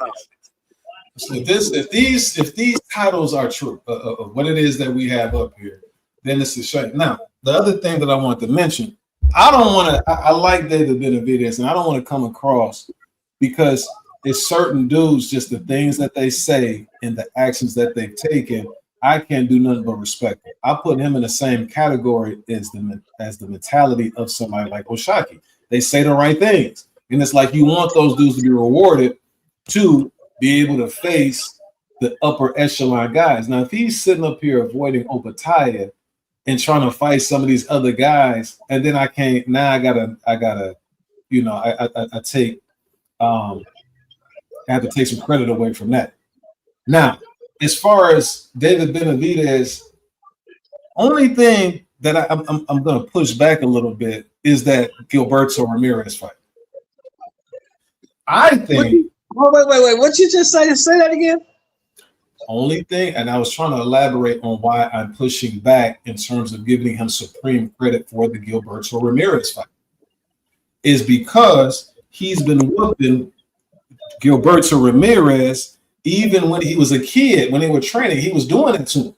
So for me to see the guy that I had been whooping on all this time, he has a belt at 200 pounds. Yeah, I can whoop him. I've been whooping him before. Like, it ain't no big deal. Right. Some dudes, you just have their number. You know what I'm saying? Like, right. I don't care what. You can be at 230. I go up to 230 fight you. So that's the only thing. I don't want to give him too much credit for the Gilberto Ramirez win. Now, I will if he whoop Tiger. You get full credit because you don't whoop the upper echelon guy. That's all I'm saying. But we'll see what. Right. And I agree with that because, like I said last week, the last time we talked, I said it doesn't matter what he does at cruiserweight. It doesn't matter who he fights at cruiserweight. If you don't fight Opetaya, no matter when you retire, when you're done, they're gonna say, "Yeah, you did a lot of great things, but you never fought that guy." Yeah, see, like I say, it depends on how this plays out. If he goes back to 175. Now, if he fight Bivol, then all bets are off, and then he's around at 175 to go ahead, kind of clean things up and fight some of the upper echelon dudes to fill in this title at 175. I can see that. I can respect that. And then he goes up to back to cruiserweight, and if Opetaya is still there, then I go ahead and mix it up with him because I'm staying according to my plans that I had at 175. I just went up to fight Gilberto because I wanted to get that strap and so on and so forth. Now, if he doesn't that, but if he still is reluctant and not facing Opetaya, then it's a bad look. Also, this is what your boy Canelo, man, he's saying that Jaime is the next big thing as far as the Mexican boxing. He needs to leave the Canelo shit alone. He needs to leave that alone. Everybody knows Canelo's a little guy. Everybody knows he's way too big for Canelo. That's why Canelo never wanted to fight him, because he's too big. Canelo can't beat him. Can I ask you this, Sheldon? Yeah. Based on what you saw last week with Rico Verhoeven and Usyk, the David Benavidez that you saw fight against Zerto, can he beat Usyk? Hell no. And I'm going to tell you why. You name me a fight since we've been watching Usyk at heavyweight where he fought somebody and didn't hurt them. Give me one guy he didn't hurt.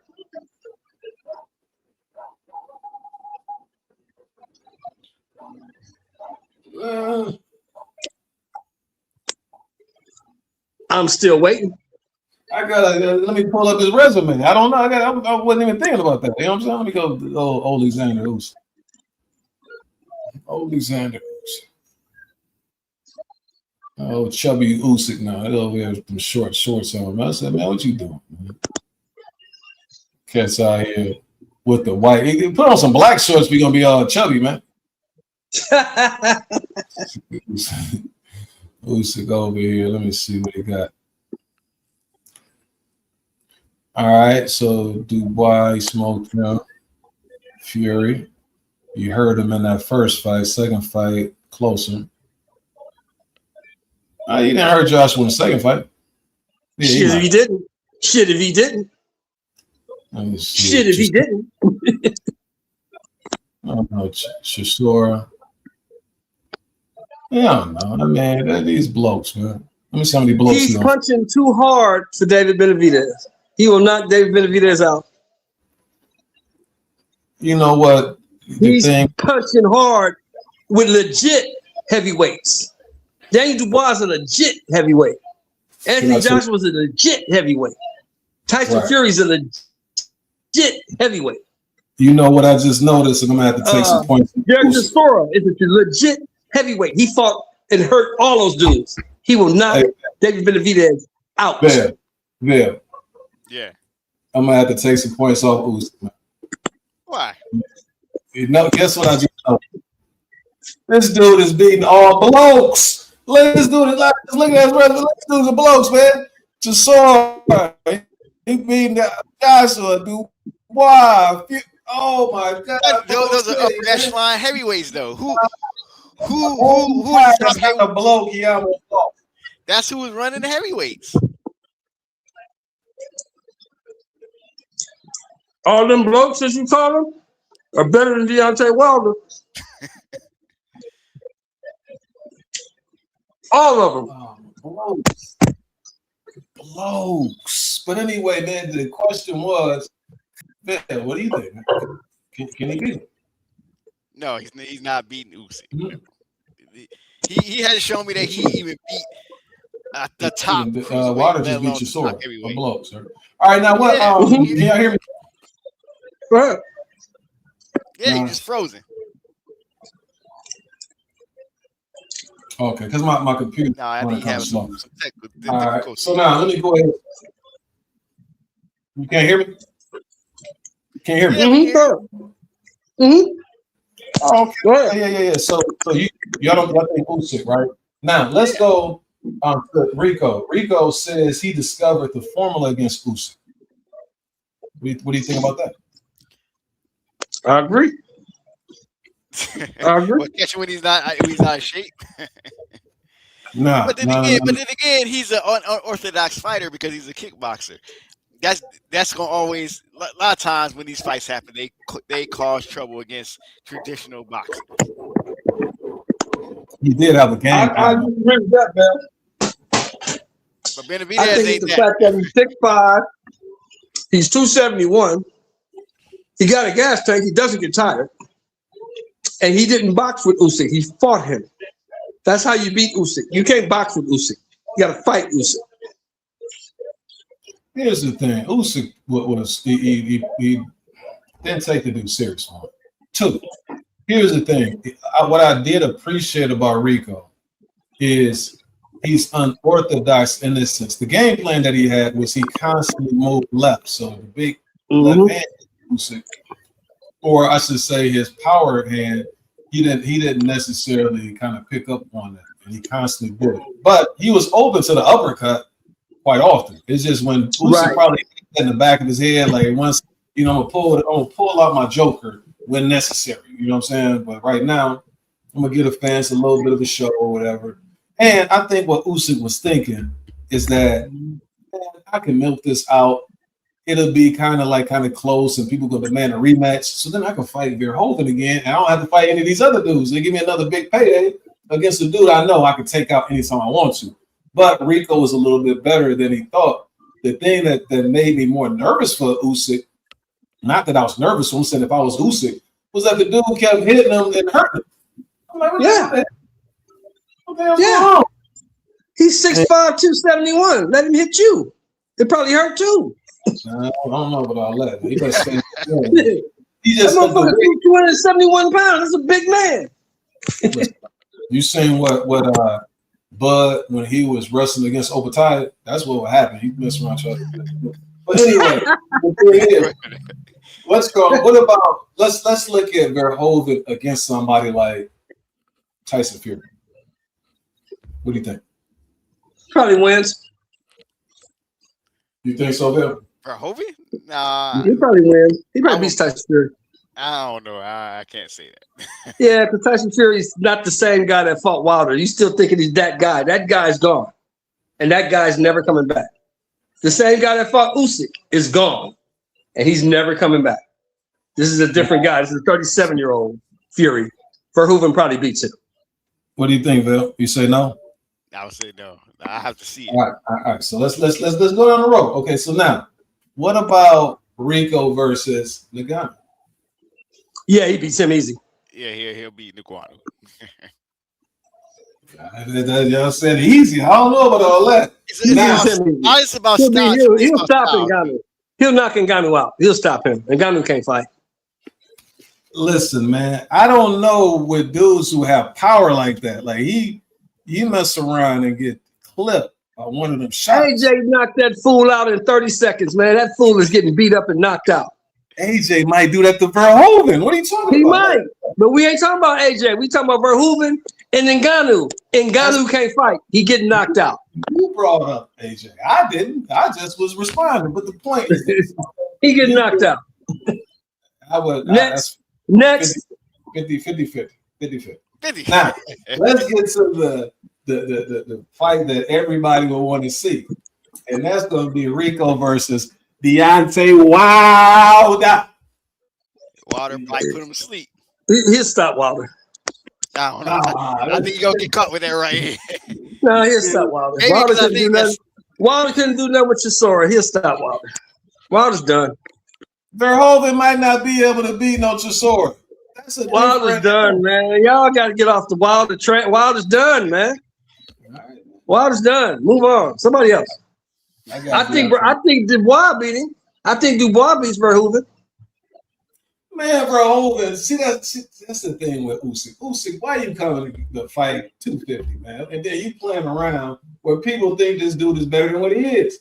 He has 2 fights. Come on, man. You think Wilder's better than what he is? Nah, I seen Wilder fight 40-some pounds. That's what I seen. You seen Wilder fight a bunch of. Wilder is the king of the can crushers. All you saw Deontay Wilder do his whole career was crush cans. That's all he did. King of can crushers. Who did Verhoeven beat? The same people that Wilder beat. Dudes that couldn't box. No, he didn't. He has 2 fights, and he's 1-1. Well, who did name a good fighter. Name a really good boxer that Wilder beat. Hey, you can only name one. You can only name one. Listen, man. You name me somebody Verhoeven beat. I'll wait. He'll beat Wilder. No. Wilder. He'll beat him. Who did he beat? The dude is okay. The dude's he's been the top kickboxer for 10 years. He held that belt for 10 years. 27 fights in a row. Oh, so LeBron James, since LeBron James was a cold basketball player, he just go to any sport and just be good. Come on, man, that's different. Deontay Wilder is garbage, man. He's never been good. He's been matched up perfectly, is what he's been. Deontay Wilder's never been good. He's been matched the right way.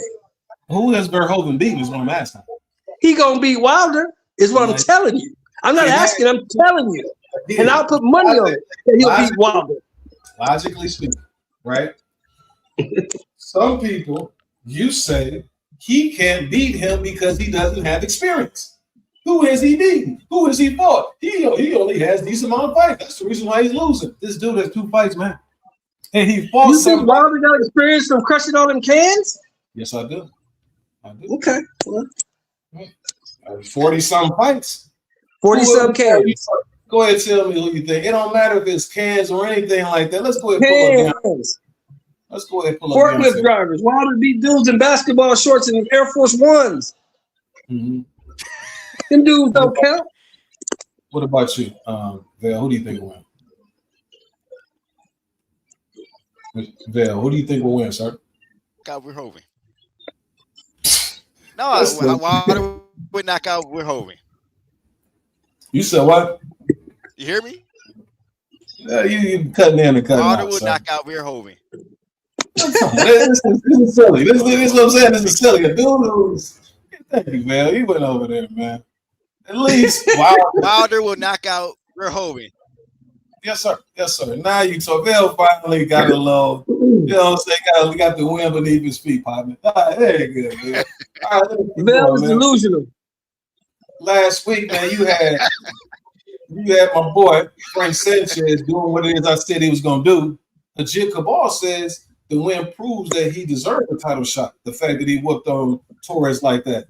Most of the time, rejects the IBF final eliminator against Frank Sanchez. I was disrespecting my boy Frank, though. I ain't gonna lie to you. And now they got Frank ranked at number 7 at heavyweight. Who would you like to see Frank fight next? Obviously, Atama's not gonna give him a run. Well, if it's not gonna be Atama, he could, and it could be Caballero or Hrgović. Caballero, either one of them. Yeah, he can get that rematch. Yeah, I think that they pushing the Caballero and Usyk fight next. Which Usyk gonna beat him too. Yeah, Usyk gonna beat him. I don't know. He ain't no blokes. We'll see. He's a bloke. I saw him fight. I saw Caballero fight some Polish dude who couldn't fight worth a lick, and that dude couldn't miss Caballero. He hit him with everything he took. Caballero ain't that good. Like I say, man, I can say the same thing about Usyk fighting a dude that's 1 and 2. You understand what I'm saying? That's what I'm saying. Like that was a circus fight. That was a circus get your money fight. Listen, Ali. Who was that British dude that Ali got dropped by when he was coming up? That was Sir Henry Cooper. Henry Cooper was a top 10 heavyweight. Man, he's a bloke, man. I don't care what he was. He's a top 10 heavyweight. Justice Hoonian's a top 10 heavyweight. He don't get credit just because he just beat Hoonian. That's it. Who beat Hooney? Otama ain't beat Hooney. Did Otama beat Hooney? No, what I'm saying is he can fight Hooney then. He's top 10. Because he ain't done enough in 13 fights to earn no fight with the champ. He needs to fight Caballero. He needs to fight Hrgović. He needs to fight those dudes. He about to smoke Herkovich. He ain't done enough. Yeah, you gonna get your wish once you go and smoke Herkovich. And then once he smoke Herkovich, then what? Can he get a fight then? Yeah, he gotta do it first though. He can't do it because you say he gonna do it. No, he gotta show me he can do it. Just like Rico ain't gonna mess with no Deontay Wilder. That's gonna be his last fight. You understand what I'm saying? Hopefully he won't be eating soup. You know what I'm saying? After that. All right, now Spencer Oliver picks. I don't like how they name drop on here. He says he picks Hamza Shiraz to beat Alvarez Canelo. Would you agree with that, Bill? Yes, I agree with that. I hate you fellas, man. You just do, man. Come on, dog. Like he ain't did nothing. You know what I'm saying? We beat Berlanga. We beat the old dude last week. Like, what did he do? Who's he beat? That's what I'm saying. Hey, Canelo Alvarez, what have you done for me lately? Canelo Alvarez is not gonna beat him Billy. First of all, he's not even gonna beat him Billy. Let alone Shiraz. Man, he's not gonna beat him Billy.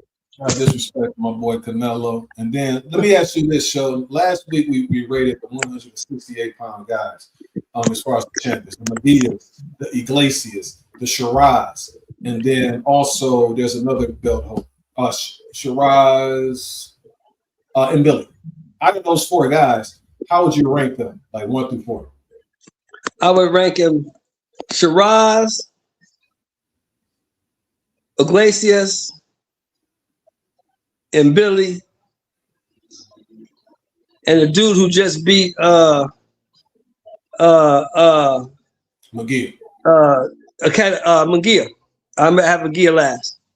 Yeah, McGee is last. I have McGee last. Vail he just for some reason can't show love to the Cubans, so he had to put. No, you love McGee. No, I respected what he did. I respected what he did. You keep him out of Tijuana, he'd be all right. Jamal is going to return on that Errol Spence scar. You know, he's also with Spence's trainer as well. Who would you like to see Maul come back against me? Anybody. Somebody. Anybody. Anybody. I don't care who it is. Just get back in the ring. Let's see what you got at 36. Yeah, he keeps coming back, and I don't want to see him fight another cornflake, though. You know what I'm saying? Like, at some point, you got to go ahead and start. Because he's like Tank in a way. If Tank keeps being out for 2 years, he's gonna always have to come back against somebody that's not who you want to come back. Then they'll leave, if you bring Jamal back now against any of those 4 champions we just named, he gets his ass whooped. No, he ain't not with a champ, but somebody's gonna prepare him just in case. You know what I'm saying? Like on a steady. Hey, I got one for you. Wilton Deville. Mm-hmm. Why don't you fight the guy who slapped the dog shit out you? Okay, the plan. That's matter of fact, he needed to tune up for that. Why don't you fight that guy?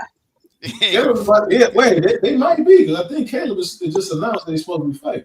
But we'll see, man. Shout out to Maul. Maul has been like throughout his career, his best. He was like on the cusp of being one of those dudes, but then it's just like he never fought the Jacobs or he never fought the dudes that, you know what I'm saying? Right. Yeah, so at this point, he still can fight though. Like when I see him, I can see the talent is there. He's just a little bit like Larry Holmes, a little flat being sick now, but you know, we'll see what he does moving forward. But hopefully this is the last stage. I see him more so be getting a championship, possibly with the right match. Like let's say for instance he fights somebody like McGee, and he can beat somebody like that. Now, as opposed to what Vail said last week, he's about Adrian Broner. He's like, he might get one more run. I'm like, huh? Vail is high, man. Vail got himself. I said, hey, if he apply himself, he can make some money. Get a few fights. I said champion a belt, but get some money. That's what I asked you. I said, do you think that he still is capable of becoming a world champion? You said what you said was based on your faith. You have to stay and believe. No, you said you said is it impossible? That's the question. Based on my faith, there's nothing that's impossible. Based on I didn't say no. You said there's nothing that's impossible. I said exactly. Is it possible for him? I said nothing is impossible. You on your Kevin Garnett stuff? Well, you on your Kevin Garnett stuff? Everything possible. I said, is it? No, see, he's leaving out some stuff. I said, is it likely? No, the chances are slim. But is it possible? Listen, last episode, go back to the 49.2 episode. You'll see. Go ahead. Anyway, Sheldon, last 2 weeks ago. Oh, I'm gonna come back to that. Did you see? Sea level? We'll get to that in a second. I want to get to this right here before it's too late. There was an interview with Stephen A. Smith and Ryan Garcia. It's less than 5 minutes. They invited Ryan Garcia onto the show. Did you get a chance to see that show? Yeah, I saw it. What do you recall of that interview? Oh, him talking about he's going to fight Conor Benn on September 12th. Right. Let me repeat some of the things that was said. First off, Stephen A. glazed this dude from the time he got there until the time. He did do that. He did put the glazers on. He did do that. Are you trying to be the face of boxing, Ryan Garcia? All right, cool. You've been through a lot over the years. I'm not trying to get into that. So all the little racist stuff, we're gonna ignore all that. I'm a fan of yours. When you're winning, boxing is better, sir, because of that, because of how electrifying you can be. Yeah, they'll never do. Devin Haney or somebody like that, because they're not gonna go ahead and glaze this dude like that. And this dude right here. Well, do you expect anything else from Stephen A. Smith?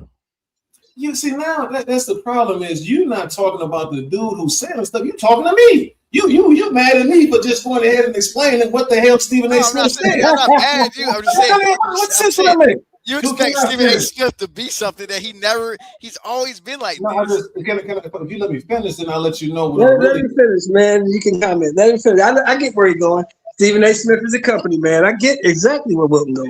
There you go. And then he says, how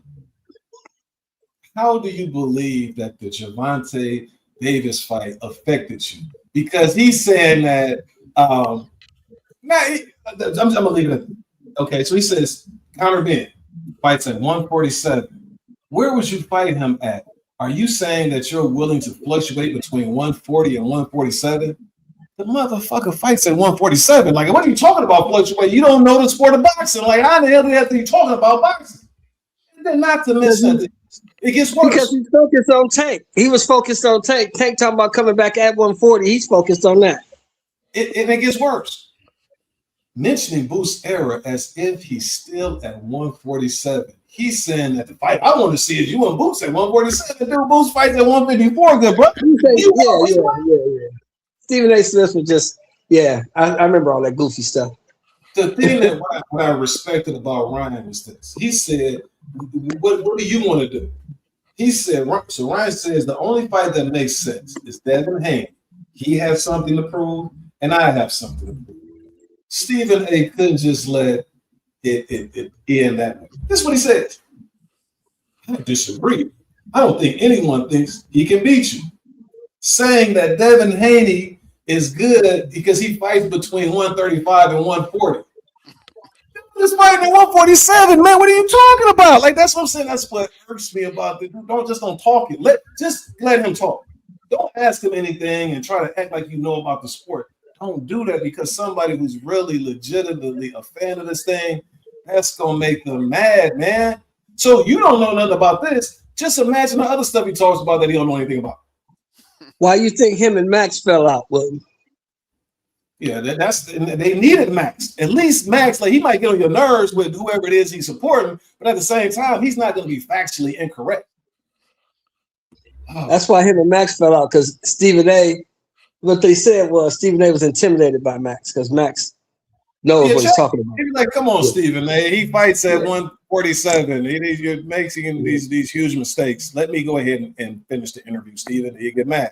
Now, what else are you going to get upset with me about, Vail, as far as what Stephen A. said? I didn't get upset with you. I just said I didn't get upset with you. I'm just saying, would we expect anything else from Stephen A.? From what we know about Stephen A. I don't expect Stephen A. to be any type of expert or he's an emotional guy, emotional company man. No, I do expect you to know what you're talking about. He shouldn't be making the money he's making and making those type of factual errors. Yeah, you can't. No, that means you didn't do your homework. That means you didn't do your homework. This for I don't know how long. It doesn't surprise me. But again, I don't. So some other sports he may talk about, I'm not as nuanced on those sports as I am boxing. But even you can be a company man, but again, accuracy. Like, so you're just so inaccurate with what you're saying that how can I believe you whatever it is that you're saying? I'm gonna leave it at that. But again, that's the reason why I get on here every Sunday is because I can't listen to a lot of these dudes talking. You understand what I'm saying? Stephen A. Smith. Let me say this right quick. Stephen A. Smith is factual when he talks about football. He's very factual when he talks about basketball. He's even factual when he talks about baseball. You can't find too many mistakes. What he did when he talked to Ryan Garcia was unprofessional. He didn't do his homework. He made mistake after mistake after mistake. That's why I turned to interview. I'm like, this nigga doesn't know what he's talking about. It's crazy, man. Just check it out and then come back, man. Much love to you guys. Says Sugar Shane. Much love to you, man. Shout out to you for getting all of those that memorabilia, man. I'm going to do a long show featuring hopefully Ty and Wilson about boxing history. I love to do it, man. I love to be a part of that. And I love to be on part of it. My brother Ty. My son Seth played baseball all-stars and came in second place, MVP, and had his all-day tournament yesterday. Right. Now he's heading back with me to the boxing gym, freestyle and wrestling camp, MMA. Shout out to little Seth, man. You got your little Derek Jeter, huh? A little Derek Jeter on his hands. And hopefully you guys do live coverage of my boxing match happening later this year. Love you. Much love back to you, Sugar Shane. And we'll do, man. Make sure don't get Ray J though, Shane. That's all I'm saying. Man. Don't get Ray J. But regardless of whatever happens to you, the boxer, it's all good, you can tell Shane I had Maxie Bear in that fight as well. And then other things. I lost money on my boy from New Jersey. Yeah. Shout out to Shane though too for busting them bars, man, spitting them raps. All right, the other topic is going to be Schofield, man. He called Shakur a C-level fighter. Before you guys chime in on it, that's another thing. These dudes are goofy, man. They goofy. That's what you don't do, right? Again, he's talking about lying. At the very least, you're not going to say he's C-level. Only thing that you really could say is he can't mess with you. If that's what you're saying, that what happened if y'all get inside the ring. They're so immature. You don't see what he's doing. You don't see what he's doing. You trying to get on you see what he's doing, right, man? What, saying he at C-level so you don't have to fight him? No, he's trying to talk his way into a money fight. See, y'all not looking at the bigger picture, man. He had the fight already. Like it ain't like that. He didn't sign. Yeah, he don't even show up to fights. Number one, he don't even show up to fights. So let's get that out the way. He doesn't even show up to fights. He signs up for fights and then pulls out with mysterious illnesses, like the drug dealers were stuffing dope in his tires or some old gay shit he said. But what's what he's trying to do? Shakur Stevenson reportedly made $9 million to fight Teofimo. Mm-hmm. If he made $9 million to fight Teofimo, these O'Shaquie Foster type dudes and these Schofield type dudes, they want a piece of that. So they trying to talk their way into a fight with a dude that can make them some money. That's how they doing. Schofield know he can't beat that dude. He might be doing that. I can look in O'Shaquie's eyes and know that he really wants that fight. He really wants to fight, but O'Shaquie knows in his heart he can't beat that dude. He just wants the bread. He wants the bread. Which I ain't mad at O'Shaquie. I would want the bread too. O'Shaquie can't beat that dude, and Schofield can't beat that dude. They not good. The last time I seen Schofield in a competitive fight, he was on his belly, gasping for air. No, I've seen that. But what I'm saying is this. So he can't beat Shakur. There's no way, no how Schofield can beat Shakur. But see, Schofield is too little. He can't beat Shakur. But the thing is, I wouldn't put them two dudes in the same category. It's not the same thing. It's a line. I don't think O'Shaquie Foster can beat this dude.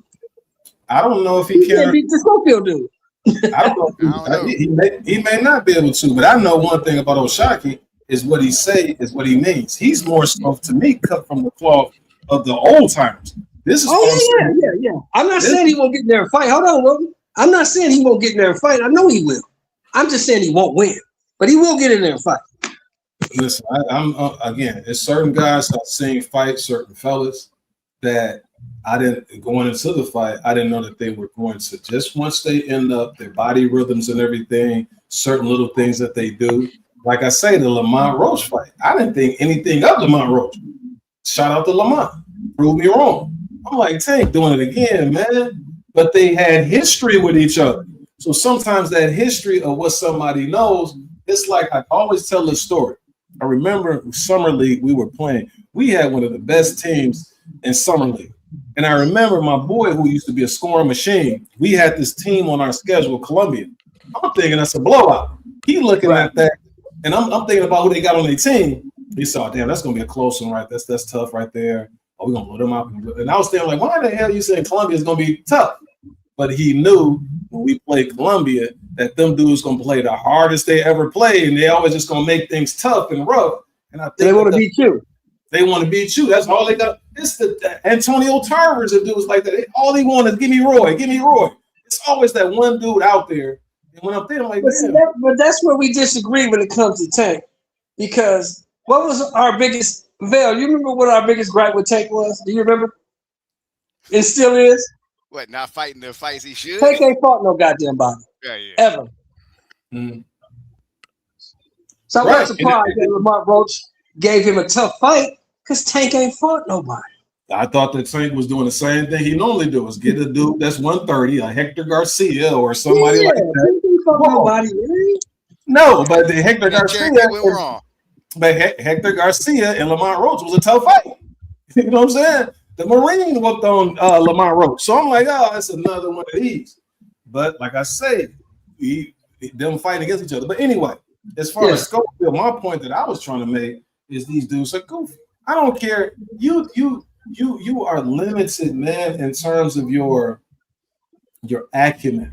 See, the world boxing, and that's the reason why it's falling off. You don't have the same characters anymore. These dudes are too immature. I told you, Bill, I got this video of, and it's about maybe a minute or two. Larry Merchant, Bernard Hopkins. Larry Merchant was doing that little hateful type stuff. Hopkins had fought the number one contender, and he beat the number one contender. Why did you fight this guy? You should have just not fought him and tried to go for this fight. And so everything that Bernard Hopkins is saying, he's so sharp, he's so witty. And this is right after a 12-round fight. These dudes don't have that type of ability. Oh, I remember that. Well, Larry, if I don't fight my number one contender, they go strip me, Larry. They don't have a title.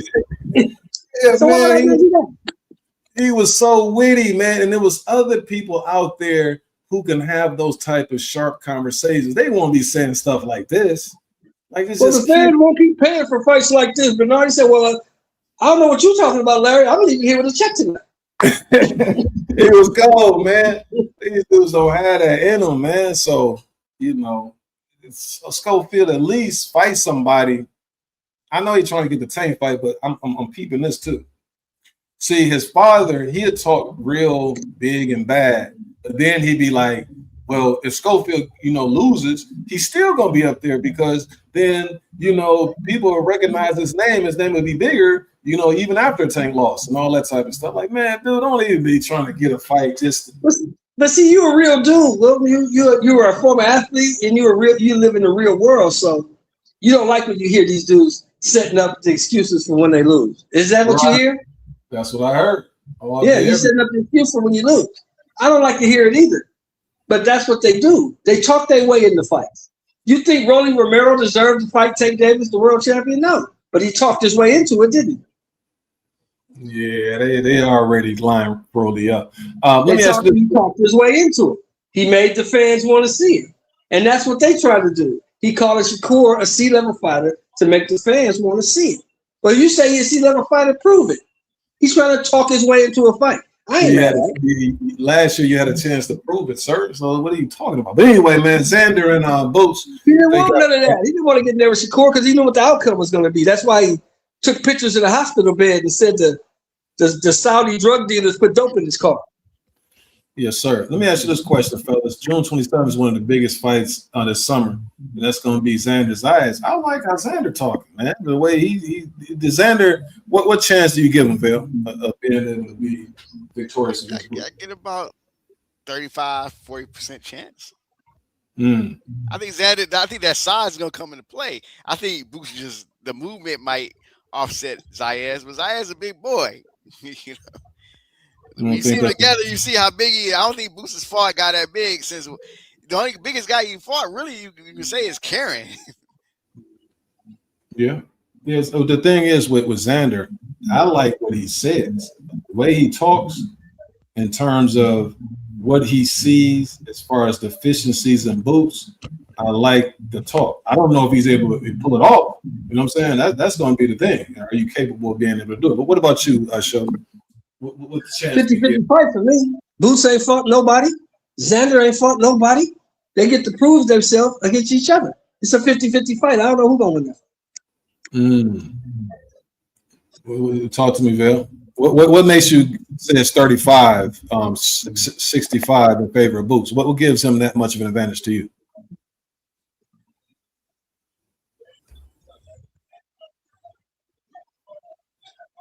Is Vale still there, folks? Again, here we go. Yeah, Vale got frozen, I guess. Dark Kent, Pitbull gave Tank a tough fight as he did. Yeah, he gave him a tough fight. And then Dark Kent says that it's a 50-50 fight, as well. Yeah, it's a 50-50 fight. Okay. All right. Yeah, two guys who ain't fought nobody. Who has Boots fought that you cared about? Well, they're going to say Stan Jonas. You know what I'm saying? That's what they're going to say. No. I ain't talking about they. I asked you, who has he fought that you cared about? Well, Stan Jonas would have been nobody. I hear what I'm saying. Stan Jonas would have been a decent fight. However, you got to factor in like a long layoff that this dude been having. Almost 2 years, 18, 19 months. Yeah, he's fighting like that, and then at the same time, when they get in the ring, Boots just be towering over these dudes. But he's not gonna have that luxury in this fight. So that's gonna be. I want to see what he does. See, that last fight that he had against Lima, I saw what Lima was trying to do. It's just Lima wasn't capable of being able to pull it off. But he's seeing how wide open Boots was. He's trying to hit him, but then next thing you know, boom, he ended up catching. And I also saw the Kieran fight. So I can't not see what it is that I saw. Like Kieran had him a little uncomfortable. It wasn't to that degree where he was in danger of losing, but he had him frustrated. I had a couple guys so frustrated. Because, after the Karen fight, right, a couple guys I know had boosted Karen up to be like, well, he's one of the best in the division. And then Karen goes out there and gets smoked by some dude you never heard of. Who's that dude that just beat Karen? Yeah, he's like an eliminator. Patty something. Patty Donovan. The dude that got beat up by Liam Crocker. Yeah. Patty Donovan beat the hell out of Karen. They're like, so this is the guy you said that's one of the best in the division? This guy? Yeah, man. That's proves my point. Are you just hating on Boots? No, I'm not hating on Boots. I'm just telling you the truth. Boots ain't fought nobody. Man, I don't want to hear all that. Oh, he like Roy Jones. He like, man, who he beating on, man? Like, come on, dog. He ain't fought nobody. You say you like Roy Jones. Oh, they said he was the next Roy Jones. Yeah, they said that. They said he the next Roy Jones. Okay. What do you be seeing? You ain't never heard that? Yeah, that's what they said. I think Roy Jones had to comment on it. Like, that's him. Like, is he the next Roy Jones told him, why don't y'all let him be the first Boots in this? How about that? Hey, come on, man. And that's that right there is frustrating. Also, these dudes. Yeah, don't do that. Like, I can see if Boots out there getting busy. They think that I ain't Boots. I just want you to fight somebody, good brother. That's it. Win me over. It's like when it comes to elections. They're like, man, why you just don't blindly vote for the Democrats or vote? I'm like, dude, can they give me some reason to? Shit, I ain't just gonna give you. So, Boots, I'm just not gonna sit up there and say you all this and all that just because you've beaten these tomato cans. So was Xander's IS change your opinion if he yes, because that's a unified champion. That's Will. Who won the belts in the ring. I'm not gonna say Boots is all this and all that just because Boots is black. Boots got to prove it in the ring, and he hasn't done that yet. So, Will, if he whips on Zayas, would that change your perspective? I'm gonna be honest with you, brother. Xander, this is another situation. This would be better, than what he's been doing because it's not necessarily Xander's skill. It's just more so that you're fighting a big, solid 154 pounder. And I just want to see what you do with that, who appears to probably be durable, maybe. I don't know. Right. But Xander is still like, in the grand scheme of things, you're not beating Miguel Cotto, sir. You're not beating somebody like that. It's just, but it looks better in appearance because he holds 2 straps. But they did a good job of maneuvering him in order to get the 2 straps that he got. It's just like what Show says. He could get him. Like, I don't know, but it also depends on how he does it. If Boots go out here and just whitewash, then I might have to give him some props. Like, shit, you know, he did that to that young dude who wanted to fight him too. Like, it's one of the first dudes I've seen Boots fight that actually wants that smoke. So that makes it. And you got to remember, see, the eye test, Boots is the better boxer by the eye test, by what we've seen. But then you also got to factor in who has Boots been beaten on. Guys that ain't that good. That's what I'm saying, man. Because Theo Clayton is the word. The damn Karens, the Sergey Lipinets. I mean, what do you get from that? Come on, man. Come on, man. You gotta hey, listen, is this Duran left hook in this money? You know what I'm saying? Like, come on, man. like left hook Lacey. This left hook. People want you to like what we said. People want you to blindly say Boots is the best. And I'm being honest with you because he's black. He's flashy. You know what I'm saying? Like, he got pizzazz and stuff like that. That's what they want you to say. Listen, man. You got to prove it to me. I'm from the show me state. You got to show me that you can do all the things that they say you can do. Because I haven't seen it yet. Last thing I'm going to say, Bill, I would never compromise my beliefs in dudes. By the time you make it to around 30 years old, you should have taken out somebody. Like, you should have fought somebody by now, like somebody who we really want to see you face, and you should be demanding that.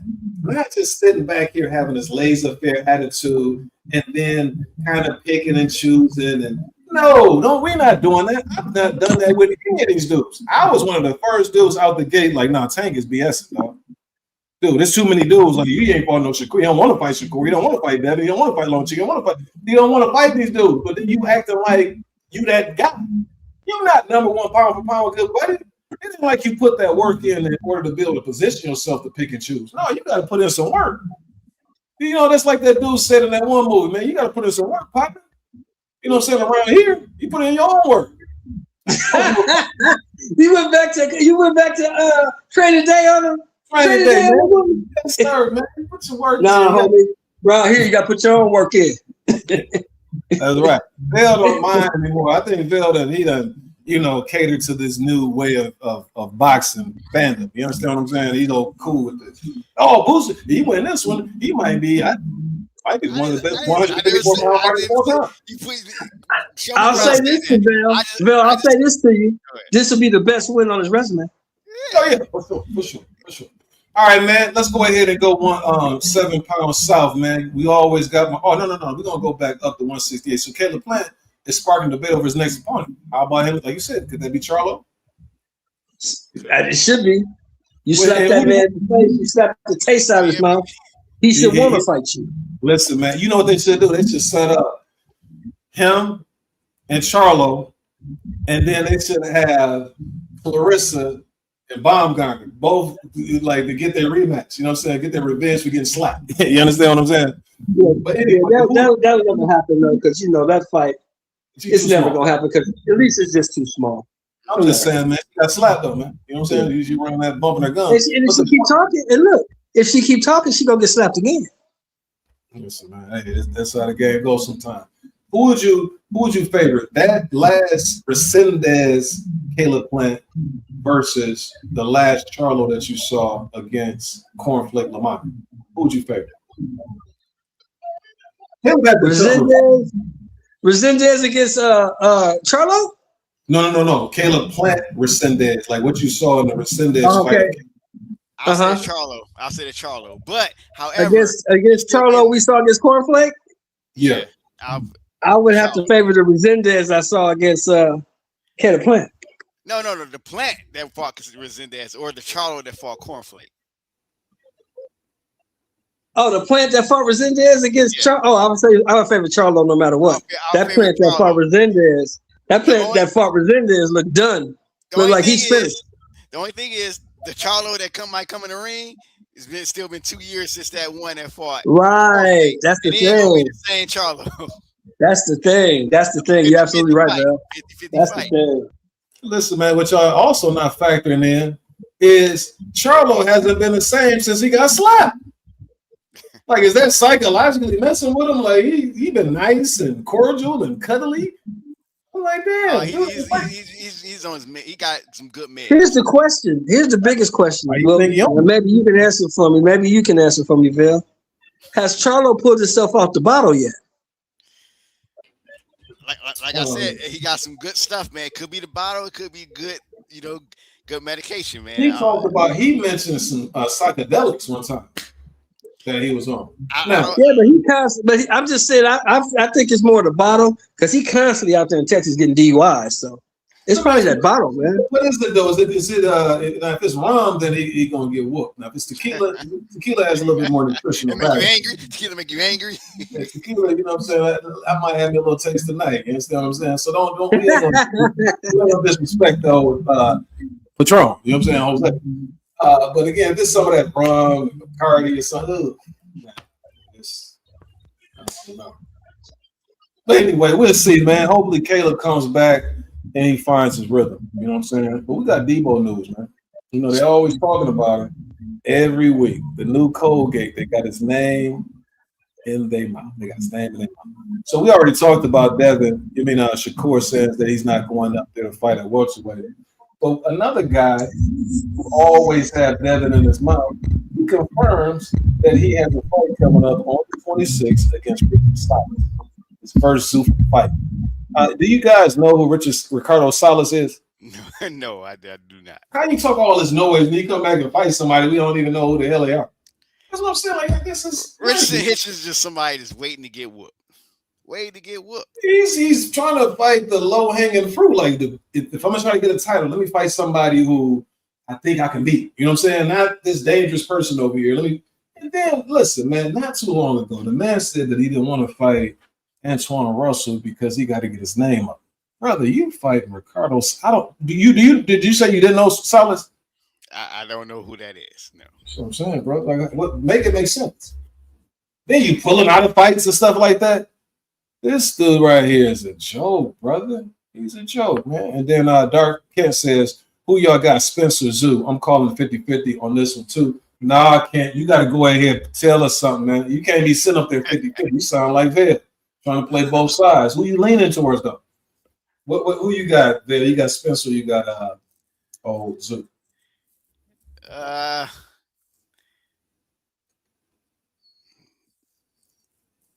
Until I see some more training, I'm gonna go with Tszyu slightly. You're hating on the brother. Okay, come on, y'all. I'm not hating at his best. I think Smith would smoke Tszyu, but I have to see how Smith's looking. It's been like almost 4 years.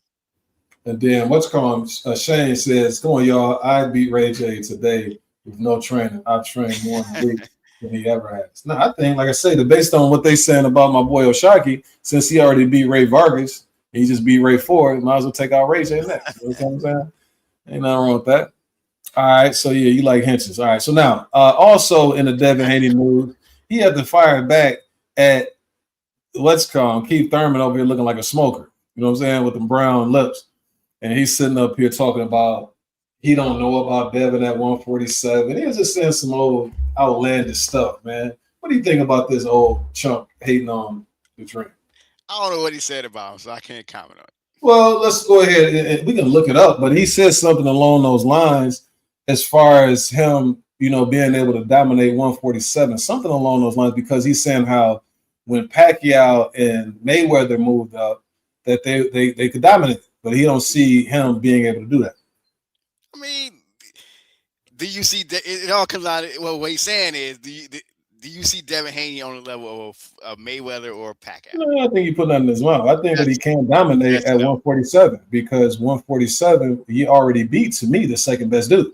So if he can beat the second best dude in dominating fashion, as long as he stays alert, as long as he stays focused, and he trains as hard as he did against Brian Norman, I think he's clearly better than most of those guys in the weight class. All of those guys in the weight class. I think he'd be favored against all those guys as the weight class. So why would I even talk negatively about somebody who would be favored against all of the guys in the division? It makes no sense. Again, you're a hater. That's all it is. Everybody's saying that. So when Stephen A was talking about Ryan Garcia, the face of boxing and all this type of stuff, he's clearly more somebody who has flaws that you probably wouldn't pick against some of those guys. You know what? I want you to. I still want you to call in a Stephen A. Smith show, and I will gladly. It'd be frustrating to go ahead and do that because again, in life now, what happens is people.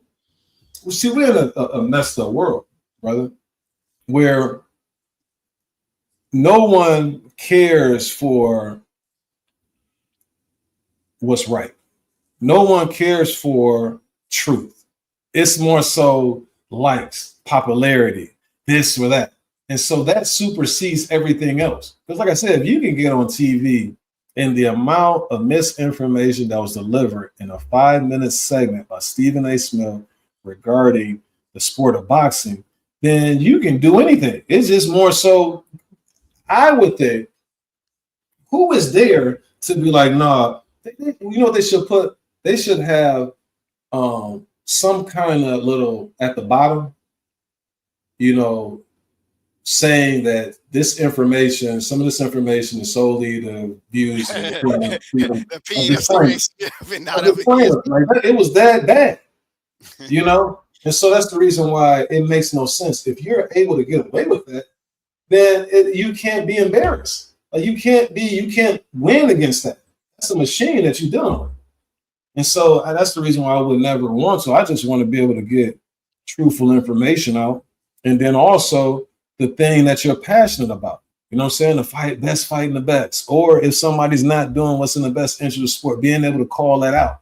Also bigging up those people who are doing the right thing by the sport and being honest about that and having a place for people to come who's like-minded. That's what I'm talking about. Coventry says that Inoue is clearly the #1 fighter in the world now after Usys's performance. What do you think? I mean, it could be. Yeah. Man, we were asking you, sir. It ain't no could be. Again, you dudes are too flip-floppy. Anybody, I'm going to put the link in the chat. Debate this dude. Spence been inactive for 3 years, and he was about to get lined up by Fundora. Thankfully, Spence's team adjusted that match. Well, he might have went to that body, you understand what I'm saying, and put them paws on old Fundora. I just don't like the fact the 3-year thing is my biggest problem with Spence. And the other thing was he didn't look so hot in this last fight against Terrence Bud Crawford. Came in the ring, looked like he smoked a bag of dope. But what do you think about what not only Inoue, who's the #1? Like, who would you say is #1? And then also, what do you think about Kent? What do you say? I'll say Inoue is #1. Okay. That's how we handle it. We don't sit up here. They will put. I think. Yeah, I always said that Spence against Fedora was a bad move, and I'm glad that didn't happen. And so you think Fedora would have got his butt whooped? I get it. Oh, Fedora would have whooped on Spence. You think so? You think that body would have been open? You think he can shrink his body down? What's one of the best things about Spence? Hey man, you confusing this Errol Spence you might see after a 3-year layoff with the one that was active. This one is not active. You didn't ask my question. So what's the best thing about Spence game? Like, what's one of the best things that he does? Where does he go? Jab and his body work. That's that body work, right? And then what's open on Fundora? He got that long torso. You got to get to him. Yeah, it ain't like he shy away from inside fighting. That's where he like to be. All right, man. Hell, disrespecting the truth, man. Disrespecting the truth. Vasil Lomachenko eyes Charly Suarez in his return. Are you excited about that? Are you going to watch that? Are you going to be tuned in? I'll watch it. Well, I think it determines whether Loma's going to stay in sport or not. Because Suarez whoop him, and that's it. If Suarez is too tall, do you think that he's capable of beating Vasil Lomachenko, even at 36, 37, 30? Because after a 2-year layoff, anything can happen. After a 2-year layoff, Lomachenko's obviously past it. His reflexes are going to be a little slower, and Suarez has been active, and they should have got the win over Navarrete. The only thing with Suarez is he's a small, he's a small guy. He's thicker than Lomachenko, but he's about the same height. Lomachenko was fighting bigger guys, and this guy's smaller, so it should be a little easier. But if this fight is even the worst thing that happened to Lomachenko is this fight be a close fight or a real or drawish fight, and they give it to Lomachenko, because then there'll be false hope, and Loma will go fight somebody else, and he's still just gonna get whooped. So this fight will tell you exactly where he's at. I'm gonna tell you that Loma was never as good as what you guys were saying. That's what I'm gonna tell you. Well, he was good enough to have a drawish fight with Devin Haney. Really, Did he win? It's a drawish fight. Did he win? Drawish fight. Did he win the fight? Brother? You keep giving him stuff that he ain't. Did he win? Did Lomachenko win the fight, sir? Did Pernell Whitaker win the fight? No, I'm asking. Did Lomachenko? Did he win? He should have got a draw or one. So you can't do it. You can't tell the truth about this guy if it isn't in his favor. You just said that he's fighting somebody smaller. The other week, he should be fighting at 130, so he's fighting a dude who's smaller that's his size. That's where he's at. This is where this weight class he should be at, 130. He can't lose. Like, based on what you coddle the dude so much, he's in a no-lose situation. He comes back, he looks good. Oh, I didn't know that he was going to look that good at the age that he is. If he doesn't look good, then it's like he got an excuse. Oh, he's old and this and that. Listen, the dudes be coming back all the time. They never get this. So Spence lose against Tszyu after his 3-year layoff. What you gonna say? If he loses against Tszyu after 3 years, depending on how he looks. If he looks similar to what he was, he just gets whooped. Then he just got whooped. Then it's like, okay, that would have been a tough matchup anyway for Spence. But the thing is, I'm not making an excuse for him.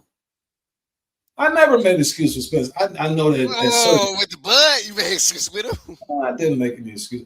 What I said about Spence, I don't like the long layoffs that he takes. I don't like him trying to make that weight all of that time. That's a little bit different. That's truthful. That's either true or false, what it is I'm saying. But that's my opinion. But I'm not sitting up there making it where he can't lose. If I saw Spence look the way he looked against Kell Brook that night, Terrence Bud Crawford smokes him, then Terrence Bud Crawford, I get full credit. That's all, man. That's how we do that, man. Also, the WBA always have the heavyweight champion. Like, they always have the belt out there dangling that you never knew the dude was the champion. So Marat Giasav, if that's how you say his name, Giasav. Yeah. Tony Yoka. He got the win over Kubrat Pulev, about 4 or 5 months ago, who had the belt. Now he's defending against Tony Yoka. Are you interested in that fight that's going to take place after Moscow? No, not at all. I might miss this one. I never watched those WBA. They always had something to do. Dubois, I think, had that belt for a second though, when he beat that chubby dude out there in Miami a couple of years back. Ryan Garcia tells Rolly, let's get it going, man. What do you think? You want to see that rematch? Which one would you rather see, Ryan Garcia or Jack Catterall against Rolly Romero? I'd rather see Jack Catterall against Rolly Romero because Jack gonna beat him. You don't want to see Ryan get some get back. That'll let you know whether or not that was a fluke. Yeah, for that reason, yeah. But Rolly and Ryan is just more of a talking circus and a fight that casuals want to. Catterall is the one you want to see beat up people, because Catterall was somebody that I used to doubt. So might as well see him, put it on Rolly Romero and get his due, his just due. Catterall is the more fundamentally sound, the safer fighter in terms of technique and things like that. He's less of a wild card. Ryan Garcia, you're always kind of skeptical of is he going to get clipped or is he going to land a dud? You never know. Rolly Romero is just,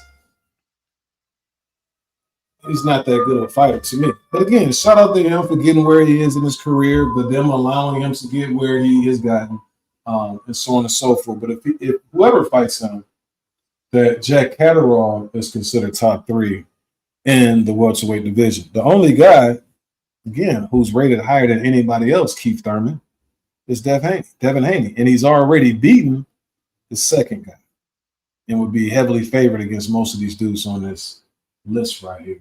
The other thing that you want to talk about is my boy Backman, man. He's going to be back in action.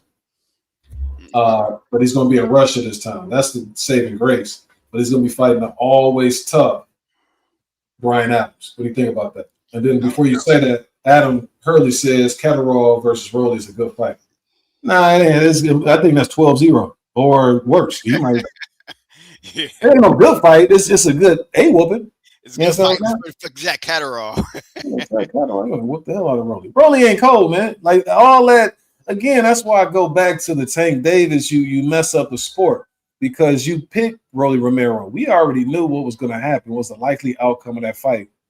The thing that makes Rolly seem like he's better than what he is that he beat Ryan Garcia, who looked like he wasn't the same as he did when he fought against Devin Haney.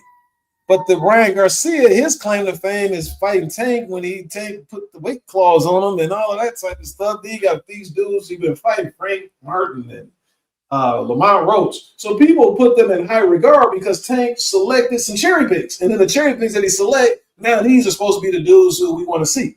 The pit bulls and all. Come on, man. That's why I say you leave with trace of you mess up some stuff, man. You supposed when you that dude, you don't do that to the sport. That's why it's important to lead in the right way. If I'm Tank, that's why I should be fighting the Devin Haney. That's why I should be fighting the Shakur Stevenson. I want to let people know who really is that dude. And then guess what the other dudes are going to do underneath you? The same thing. Anyway, man, what do you think about this fight? I think it's a good fight because it's going to be a tough fight, and Murtazaliev is not being coddled, as you say. So if he can get past, Brandon Adams, then hey, he'll be right back on track. Yeah, I just, it is what it is, man. I just want them to put him in the mix against the top dudes. But I guess if he's able to be successful against Brian Adams, then he can kind of be where he needs to be since it's an eliminator. But that's a tough fight because it's a tricky fight. You know what I'm saying? Whatever, man. But shout out to Backer, man. He's one of those dudes. He seems to, and then the good thing is he won't have to have that weight class since he doesn't have the belt. Mm-hmm. So that's cool. Murtazaliev is going to be fighting Ropes and Conceição. I think this is going to be a tough fight for Conceição because he's coming up from 130, and we know that Murtazaliev is a big 135-pound fighter. What do you think?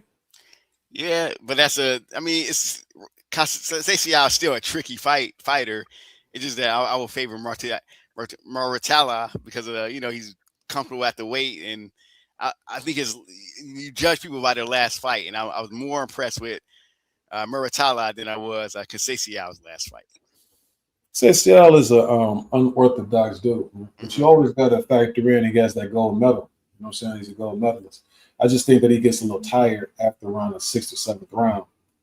But we'll see. It's a cool little fight. You know what I'm saying? Murtazaliev, I don't know how long he's going to be able to make that weight at 135 because his back is so big. And then Adam Hurley says that I don't like Rolly's style either, but he wins fights. Shit, against who? Well, Ryder's the only one. You sure that Jackson Martinez, they gave him that fight. Marinez was working on him. They gave him that fight. You had Pitbull beating him from pillar to post.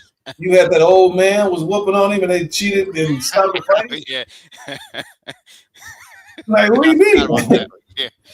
Come on, man. Come on, Adam. Let's not kill many. Let's not make him more special than he deserves to be. All right. So now we're gonna end with a couple of these questions right here, and these are more from a historical standpoint. Who do you think in their prime was the best out of all of these guys? You got Ali, you got Pac-Man. That's a tough question, man, because all of these dudes after they peak, you talking about something special. The best in their prime? Yes, sir. I gotta go with Roy. Roy was like something I've never seen before. Like his ability was just impeccable. He could break the rules and still dominate. You couldn't touch him. So I'm gonna go with Roy.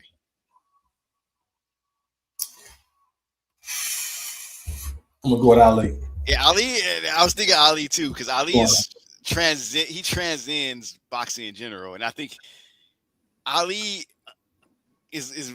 I'll tell you something about Ali that's underrated though, that people don't give him a lot of credit. Well, us real boxing fans will, but you won't hear a lot of casuals give him credit for. That dude is tough as nails and mean when he want to be. You know what I'm saying? Like watch like them listening fights and them ones with Cassius Clay when he was beating up on Floyd Patterson and all that. That's a mean dude. Yeah, I'm going with Ali. Based on I know that Ali, even if somebody he gets caught slipping, that they're not gonna knock him out. Mm-hmm. You know what I'm saying? And so Roy was a little smaller than a lot of those guys when he was moving up, you know, in some of those weight divisions. And at the time when I'm looking at Roy, I'm like, ain't nobody beating this dude because he's just too fast. He was just way too fast. And the other thing though too, and again, Roy's my guy. And it's just you splitting hairs, man. But remember, they had some of the allegations about the Rick fuel. Mm-hmm. So I never had none of that stuff with Ali, you know. But when I see Ali, 1966, Houston, Texas, against my main man, Cleveland Williams. Mm-hmm. That Ali, if you don't remember that fight, go back and see the shuffling and all that type of. And he hitting him with some hard shots. Cleveland Williams had a little perm. He's just beating the mess out of that dude. And see, Cleveland, the other fight too was the Ernie Terrell fight. He wouldn't call him Muhammad Ali after he switched his name. See, yeah, man. Now all of these dudes, Pacquiao that fought Hatton and De La Hoya, but De La Hoya was a shell of himself. And then Hatton had already lost to Floyd, but he was a dynamo. So him at his prime, and then Mike, I would say when he got the title against Trevor Berbick, nobody was doing that since them grown men. And Mike was just knocking them silly. You remember how Trevor Berbick, he kept getting up, stumbling down and falling over and stuff like that? Sugar Ray, you go and see him against, it was Danny Boy Green. Google what I'm saying. The fast hands that he had, he hitting this dude. Oh my God, that was like, I don't know who can whip that dude right there. And then Floyd,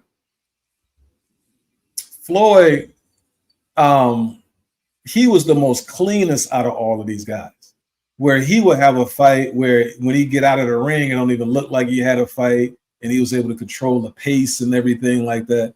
What would you say? I would think probably the Arturo Gatti fight was his peak performance. I would say Corrales. Diego Corrales. Yeah. Mm-hmm. Yeah, Corrales fight. That was a goodie, man. I remember that like it was yesterday. He kept hitting him with that left hand. Yeah, that was good too. But with the Gotti fight, oh man, that was all. The base off of That's right. Yeah, Floyd was a bad dude too, man. Now, as far as heavyweights, like right now, how you think this man would do in the current heavyweight division? That's David too. I mean, he gonna knock out a few guys. He gonna knock out a few fighters today. I'm not sure if he can win it all, because he had bouts where, like for example, the Lenz Lewis fight where Lenz was controlling him with a jab. You know what I'm saying? But Lenz was tall.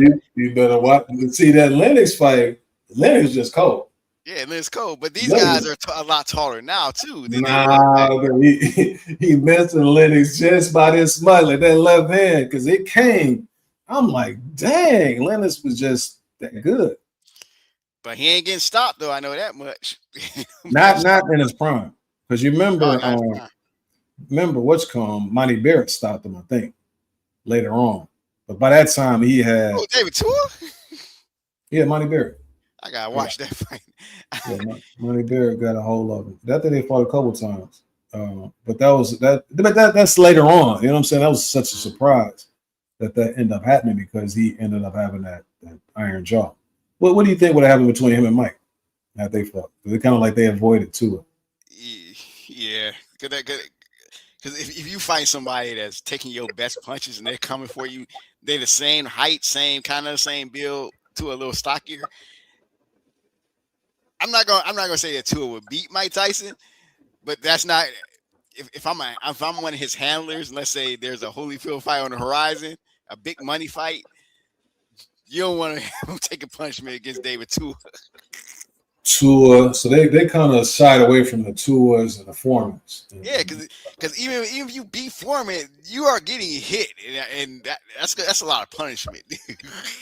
And Foreman, the way he was fighting, like he'd push you off and was hitting you with them big old. Yeah, that was a tough group of heavyweights right there. But Tua, I think, shit, these heavyweights, I like his chances against almost all of them. It's just they so big, but that left hand, man. And Lennox, on back, he mentioned something earlier. He said that him and Lennox used to play basketball and other different soccer and stuff like that together out there in Jamaica. I didn't know Lennox was athletic like that. You know what I'm saying? I know, like, as far as his hands and stuff like that. That's cool. All right, now, last question of the day, man, when it comes to this right here, man. Fan base. Which boxing legends gets the most excuses from his fans? I hate to say it, but Mike Tyson, because you always hear, oh, he wasn't in his prime. He's the only fighter that's not in his prime at 23. and I love Mike Tyson, and that's why I say sometimes, depending on who you ask, he can be either overrated or underrated. And I said, this is my overrated claim, is that folks say, well, when he fought Holyfield, he wasn't in his prime. Well, Holyfield is older than he is. No, I get it, though. I think that some of that can be truthful. And it's kind of unique because some people, their longevity it could be better than somebody else's, even though that little peak of when they're at their best is different. Mike is unique because when he was with Customato, then Customato passed, he still was pretty good, but at the same time, he was so undisciplined outside of the sport of boxing. So many different things that were going on, then the lack of training. And you listen to some of those stories, him and women and stuff like that, him just hanging out, kicking it all night. And like I say, the lack of training, yeah, it did derail his career. Like, so when you talking about the Buster Those excuses, though. That's an excuse. No. All I'm saying is that it could be both ends of the spectrum could be true in terms of, yeah, he was out of his prime.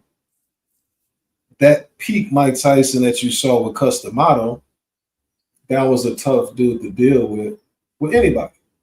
Now, however, some of those problems that he had, I think that those problems may have reared their ugly head against when you're talking about some of the all-time great dudes. And that's like the Alis, who you won't have that immaturity. You won't have that lack of discipline when it comes to like the big major fights. I've never seen Ali like in a major fight not have his antennas up. It would be the little fights that he'd have in between, like come in like Usyk did, little chubby or whatever. But as far as those Frazier's, Foremans, Listons, and stuff like that, he wouldn't do that. They're testing the fortitude.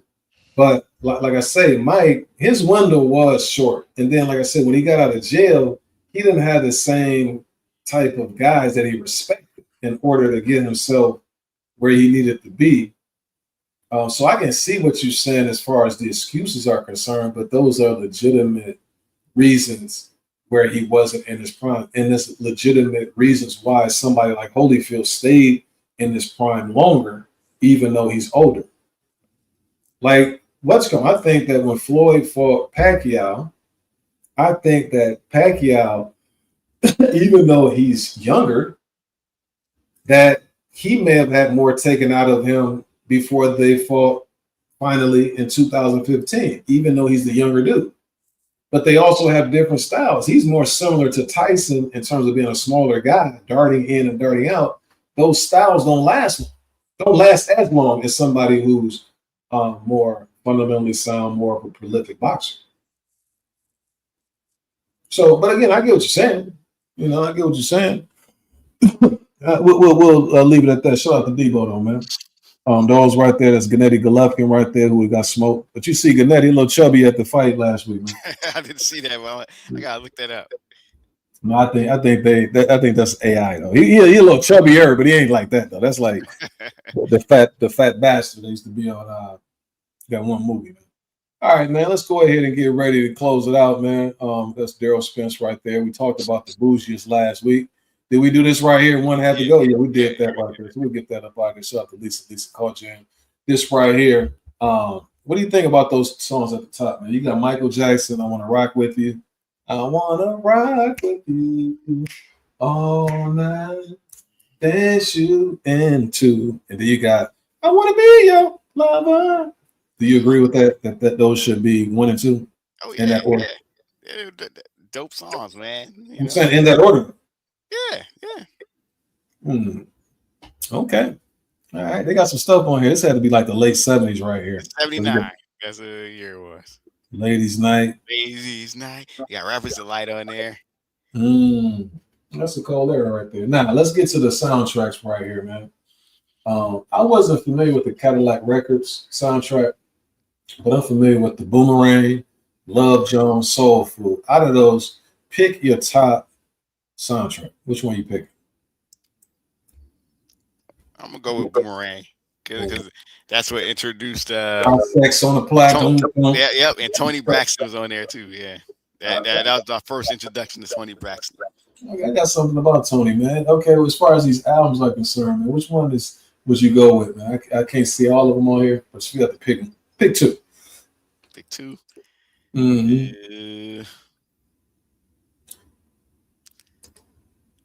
Get some of your bloodshed. I'm gonna go with Mary J. What's the 411? For my lady with Jodeci. I can't knock you, man. Like those are my 2 favorites out of this, but I'm gonna tell you the most slept on is that Carl Thomas.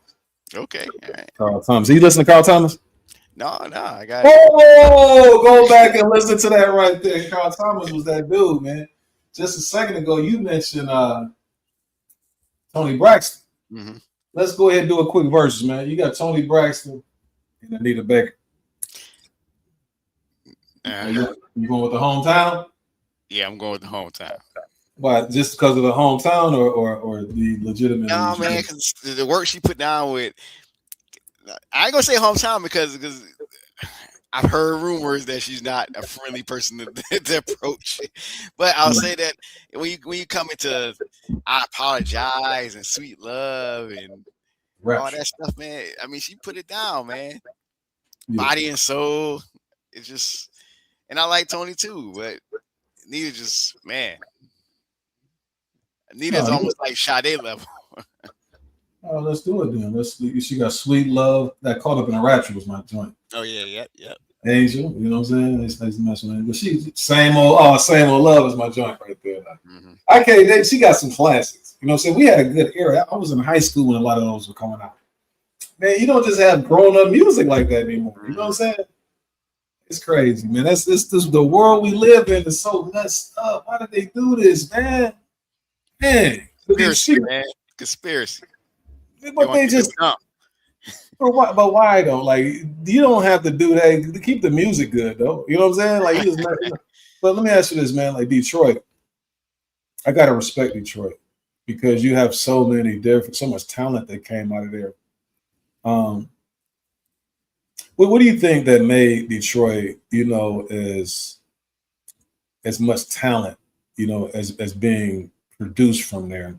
Like what makes it that special? When you talk about boxing, when you talk about basketball, you talk about music, obviously. The list goes on and on. Well, for one, it's kind of a melting pot from Detroit is just a bunch of people from the South, as far as in history. But then also it's a very gritty city as far as you have a bunch of people that worked in auto plants. You know what I'm saying? So that brings a certain level of like discipline and what's the phrase? It's work something. It's like the work attitude. I don't know why I forgot what the term is. It's like the attitude about the work, you know, work ethic. You bring a certain amount of work ethic, and when you apply that stuff to music, you know what I do. You put people in like a situation where they're like, you know, poor or desperate. They make the best of it, and when they make the best of it, they turn nothing into something. Just like with hip hop. So they basically did that with R&B, music, soul, all that, you know. So that's where the grittiness, that's where the success of a place like Detroit comes from. Yeah. Thank you, sir. All right, man. Right now, man, it's 39 years since LL came out with "Oh, I'm Bad." Oof. What you think about that album right there, man? First off, I want to say rest in peace to my friend Kasim Ballard. That was his.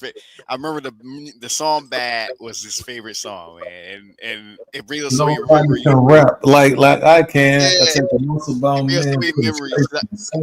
Because I remember I had my older cousins, man. They always debate LL versus Kumo D, and one like the other. You know what I'm saying? So, man, LL was just that first. Back then, you didn't have a lot of solo rappers that were stars like that. You have ones that were out, like, you know what I'm saying. You had Curtis Blow, people like that.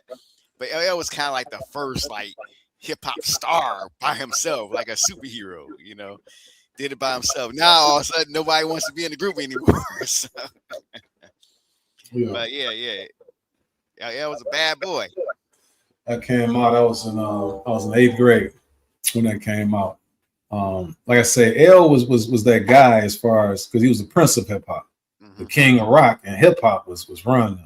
And I gravitated a little bit more towards Run and D, but LL was that guy with the Kangos and all of that type of stuff. I remember we were going to the zoo, and I had some headphones on or something. I remember I was listening. I couldn't stop listening. My brother didn't like this because when I just said the lyrics about to take a muscle ball man, put his face in the sand, he felt like LL was just like some little ignorant little dude who would go through your garden and start, you know, stepping on your tulips. You know what I'm saying? Damn these tulips. You know what I'm saying? So I'm like, nah, it ain't like that. You know, he's just a hardcore MC.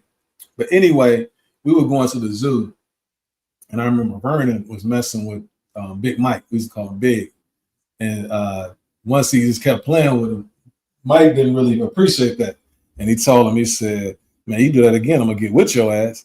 And I just remember that as I'm listening to music, that's what he told him, you know, on that bus trip over there to the zoo. But that was my song. Just like Candy. He had a song called Candy. Remember the one about the girl? Mm-hmm. Yeah, man, that's a lot of good stuff on there. He had some stuff, man. You know what I'm saying? He was a cold dude. Also, 35 years ago, May 28th. N-words for life, man. What you know about that right there? It was probably one of the best produced albums that Dr. Dre did. Man. That's me. If you ever want to know where he was going with the Chronic, listen to this album and musically, you know. Now, lyrically, they kind of digress because Q wasn't there. It was less political, but it was more hardcore. Shoot, I don't know. I actually like this better than Straight Outta Compton, but it's better. Like, I don't know what people talking about. It's just Straight Outta Compton. That name, Straight Outta Compton, is cold. You know what I'm saying? Like, that's a cold name, and they got some stuff on Straight Outta Compton. But as far as like, you gotta keep going on. Yeah, as far as musically, I mean, this album's probably better put together. Like, it's a better fleshed out album. Man, I think you're not giving it the credit it deserves as far as the lyrics. No, man. I always say Ren's underrated, and Ren never got his credit. You know what I'm saying? And this is real ends don't die. We eventually multiply, and the ends are with keep an eye for an eye because the times are so wrong. The times are so strong. You gotta get it going on, and don't let no pelvis go after the shelter. Yeah, man. No, he talking that stuff, and they real big. It's more pro black than you think too. You know what I'm saying? You listen to some of them songs, and then why do I call my? Hey, you ask me. Oh man, they going off. Then you talk about always in this, always into something. You got one less. Oh, yeah. They hard on the females, I'd say that. And then you got fired up and leave them, you know. And then one of the most misogynistic album I've ever heard. You can't have an album like this in 2026 No, at all. And then she swallowed it, dog. Ren be telling them tales. Then at the days are way back. Like, that's a cold album right there. That's classical right there, man. You know? But they were falling off. I'm saying as far as like not falling off in terms of the quality of music, but in terms of them being a group. Like they were kind of separated from each other. But that's one of my favorites, man. That's one of my favorites. Also, Jadakiss turned, I want to say like 48 this past week. Is Jadakiss top 5 dead or alive? I wouldn't put him in my top 5, but I ain't gonna argue with somebody who do. I'm sorry, Jada. Y'all love Jada, but I mean, it's tough though. I'm telling because he's such a lovable guy. You know what I'm saying? Like I respect him a lot, man. And he doesn't get. He sounds like he's like the type of rapper that probably would be cool to be around too. Because a lot of rappers, even all these positive rappers and stuff, I'll tell you right now, they're not cool people to be around. He's cool, but he as far as like a verse, Jada be saying some stuff. It's just the thing is the reason why if you're somebody who doesn't have him in your top 5 is his like you won't get like a political song too much. I mean, he got Y or something like that. But as far as the problem that Jadakiss had when he was making his albums, it was that I remember the first one he put out, I think is close to a classic, but it just the thing that it was missing and what they said in the source at the time is you didn't get enough of who Jada was. Like it's not intricate enough. You know what I'm saying? Like you got some songs and it seemed like he's trying to cater and give you this type of song, give you that type of song. But as far as who Jada was, and I remember Styles P came out a couple of months later, and Styles, he incorporated that into his albums. And I think Styles make better albums than Jada, you know, to be honest with you. But when they are on a track together, Jada stands out more. Like if you put them on a different verse, I mean, put them on an album with their verses, it's just tricky. I just don't think that you get enough of the intricacy, different topics and stuff like that. But he's one of the best to ever do it. Also, man, the showrunner question was this. So I do need to ask, who is the best West Coast hip hop duo? Man, I don't know why I keep going back. I say Dog Pound. I'm trying to figure out what's going on. Like what's the competition? Loonies. Nah, they ain't messing with it. That's what I was thinking about, like Loonies. Man, that's crazy, ain't it? Like when I thought of it, I was like, man, because I was hoping that you might have had somebody else that you were like, nah, I got to go with this. And you had dudes who did albums together, like Too Short, V40, but they not Spice and Spice One and MC8 did an album together. Right, but that collective cohesion, I'm gonna tell you, dog. Dog Food is a classic, brother. Oh yeah. I'll put they that make on better music, but with them two, they make better music together than they do apart, and that's something even a lot of rappers, they don't have that cohesiveness. What's come dads with them beats? I'm gonna tell you too. Like some people, they tried to hate. They came out with an album about 2 years ago called "We All We Got." WAWG. Mm-hmm. That album right there is cold, bro. Oh yeah, I heard that album. Is that the one that Snoop put together too? Like he was executive producer or something?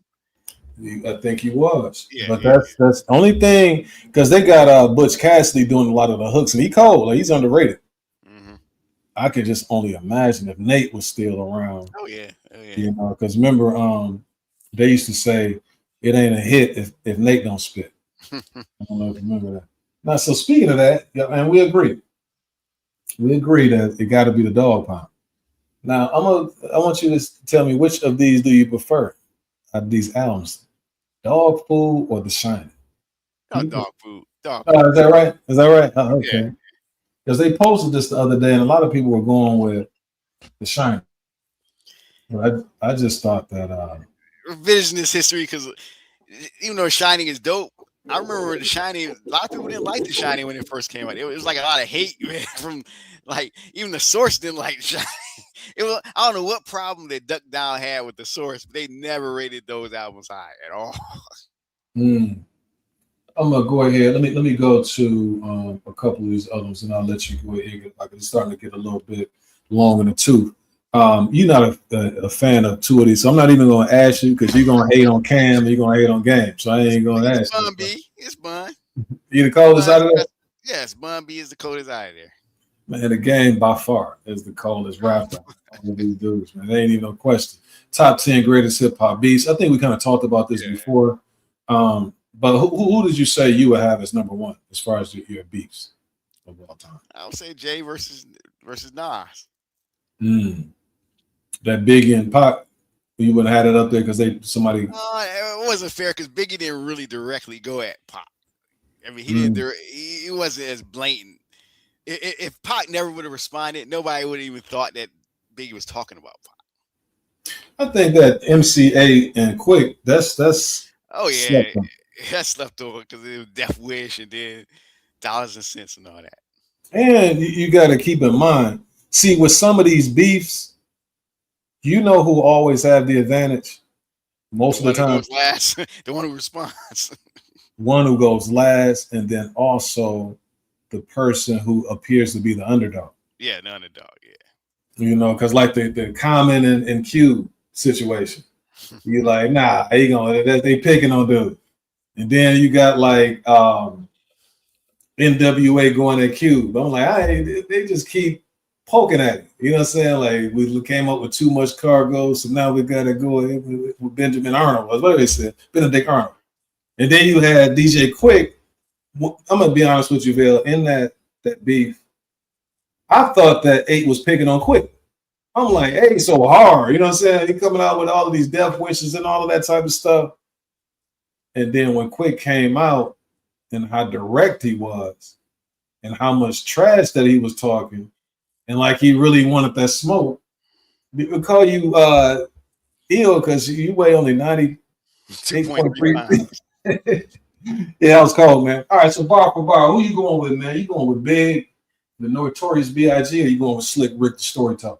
Oh, I can't go against somebody that's called the storyteller. So I'm going with Slick Rick. Going with Slick Rick. Slick Rick is cold, man. I can't go against the originators because you get inspired by dudes like Slick Rick, right? And so I got to go with Slick, man. Especially who's the better storyteller is definitely Slick. But Big tells some cold stories too. I got a story to tell. Yeah. All right, now since we on the duo topics, who's your favorite duo out of these, man? 8 Ball, MJG, Mobb Deep. Give me 2 of them. Mobb Deep and Outkast. Oh, okay, yeah, over there. Yeah, 8 Ball and MJG was cold too, man. They were. But I listen to way more Mobb Deep and Outkast. All right, I'm gonna give you 2 more, then I'm gonna call it a day. One thing I'm just gonna mention as far as this right here, because some of these I can put back on here.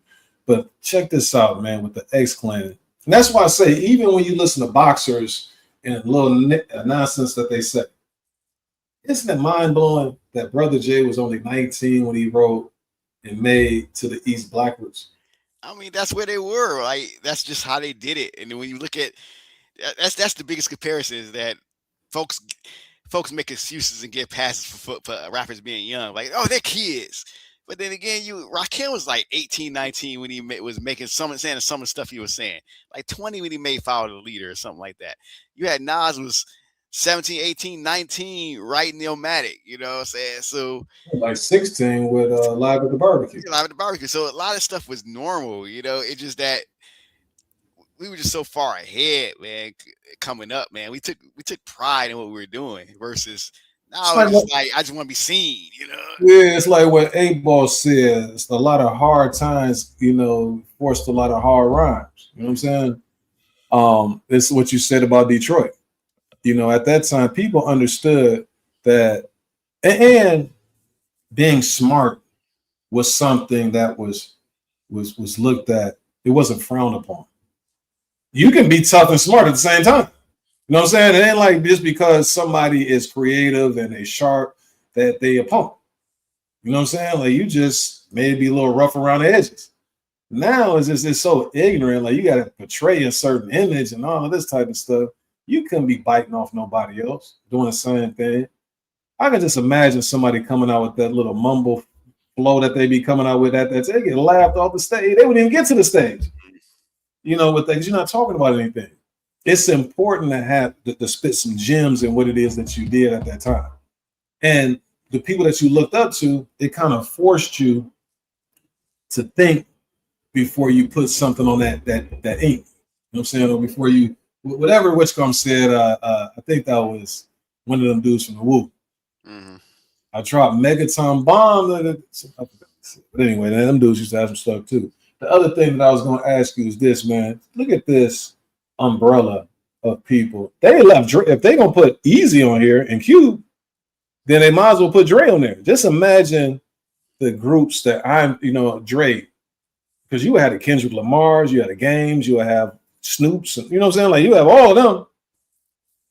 So that NWA family tree, damn, that birthed all of the West Coast. Mm-hmm. Well, at least the ones that like the LA area cats. Mm-hmm. Yep. Man, shout out to them, man. I'm gonna skip this right here.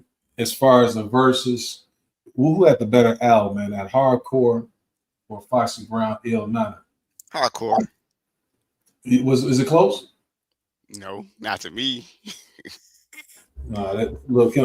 Foxy has some stuff. Foxy came to Grambling back in '96. Yeah. Foxy was like this. She's very little. Inga came to Grambling. And this is the last thing, man, because I want to resurface this, right? We talked about this last week. And I think that you out of your damn mind, brother. Biggie had the coldest verse on Notorious Thug, man.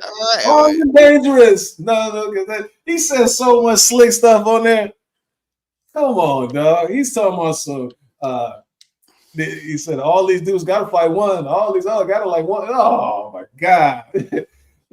What you gonna do? Fight or run? Who would you say had the best verse? I gotta listen to it again. I know you talking about they had beef with this person. I don't care. They wasn't getting on like Biggie was. Who would you say? I can't even remember. Listen to that again. That's like classic Biggie right there, man. Classic Biggie. Shout out to Big, man. Now I might have to go ahead and go with him over Slick Rick after I think about what it is. Now, last but not least, this right here. That's Super Hot Fight. Is that what you're talking about right there? Yeah, remember Super Hot. It's all them wins right there, 0 losses. All right, let me go ahead and look in the chat. Anybody else chop it up? Yeah, we got my guy right here, Dark. He says, I put Jada in his top 5. So he disagrees with you, man. That's fine. And then he said State Property. Who you got, State Property or D-Block? Man, I think I didn't really like that beef because it's getting a little bit too street. And I was like, these dudes might just mess around and shoot each other. Well, which crew did you like better? Those two, D-Block. Because I like them collectively. As far as State Property, I really only like Beans. I like Beans and Freeway, and I like them separately. But D-Block, I like them more collectively. You didn't mess with O? You didn't mess with Oskino? He was all right, but I probably individually, but not collectively like that. You didn't mess with Chris and Nick? What, Youngblood? Is the name Youngbloods? Yeah, Chris and Nick. Chris was stole. They said Jay-Z stole Chris style on Excuse Me, Miss. What's your name? If you listen to some of his flow, he flowing like that. Mm-hmm. And what Oskino was saying is that Jay-Z needed them at that time because Jay-Z was so far removed from the streets. Like, man, he was standing on the 76th floor. You know, he be talking fast, I don't know what. He said, so he needed us so you can get that credibility or just at least understand what was going on. Because, and then what Jay-Z used to do, he said that when they used to come through, that he used to always have them spitting rhymes. Like, and then if they wasn't, he'd tell them that they're not on their game. But what he doing is memorizing some of the stuff that they are said to him. He said, then he'd come out with a song, he'd play it in front of you, and he nodding his head like, I know that you know where I got that from. But he nodding his head, but there ain't nothing you can do about it. You know what I'm saying? Last but not least, man, let's go ahead and honor what my boy Dark is saying. He said the 8-Ball and MJG. Were you an 8-Ball and MJG fan, sir? Yeah, man. Like I still listen to that remix of Armed Robbery. Yeah, Robert. And coming out hard, you know that song. The album is dope, but the song coming out hard, like dude, the Listen, sample, man, Space Age Pimpin'. yeah, you know, friend or foe and all that stuff. But you know, Now you talking about dudes who were together that was good, but they didn't really. Now, 8-Ball had a cold triple CD album, but yeah, lost, yeah. Yeah, lost. And my boy, what's called, he still got my damn CD. But No More Glory was dope too to me. To me, it was dope. MJG's No More Glory, that was dope. It was all right. It was because I'm telling you where he threw me off. Is that he had one of those songs on there, he over there dancing and stuff. I'm like, man, I want to see no MJG is the pimp. You know what I'm saying? He trying to make some money, man. You know, that's what they said. Like I was answering the question earlier. I said, what couldn't you do in hip hop? Like, what's some no-nos? And one of the no-nos to me is trying to cross over. Like, you can't obviously be trying to cross over. But that on top of the world, to me, that's the apex of 8-Ball and MJ. Hey, MJ, standing on top of the world, and then pimping my own rhyme. I'm a pimp in my own fucking rhyme, pimp. And then MJG's had that little stutter stepping style that he used to have, right?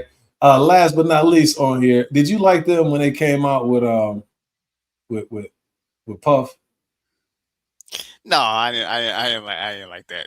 Look, yeah, sounded I never was a Puff fan, so all that stuff is coming out right now. It don't surprise me, and now everybody want to turn on him and follow the leader and all that stuff. No, it ain't even that. They were saying that stuff back then, dude. They were saying that back then. Ain't gonna try to take a double. You got Harvey Weinstein and all these dudes. He got Epstein filing. He ain't doing nothing. Matter of fact, Puffy, what the hell is he still doing in jail? Like, what do you do? Like, what charges did he do? I be thinking. I wake up at night. I'm like, why the hell? What is Puffy still in jail for? What did he do? I'm saying illegally.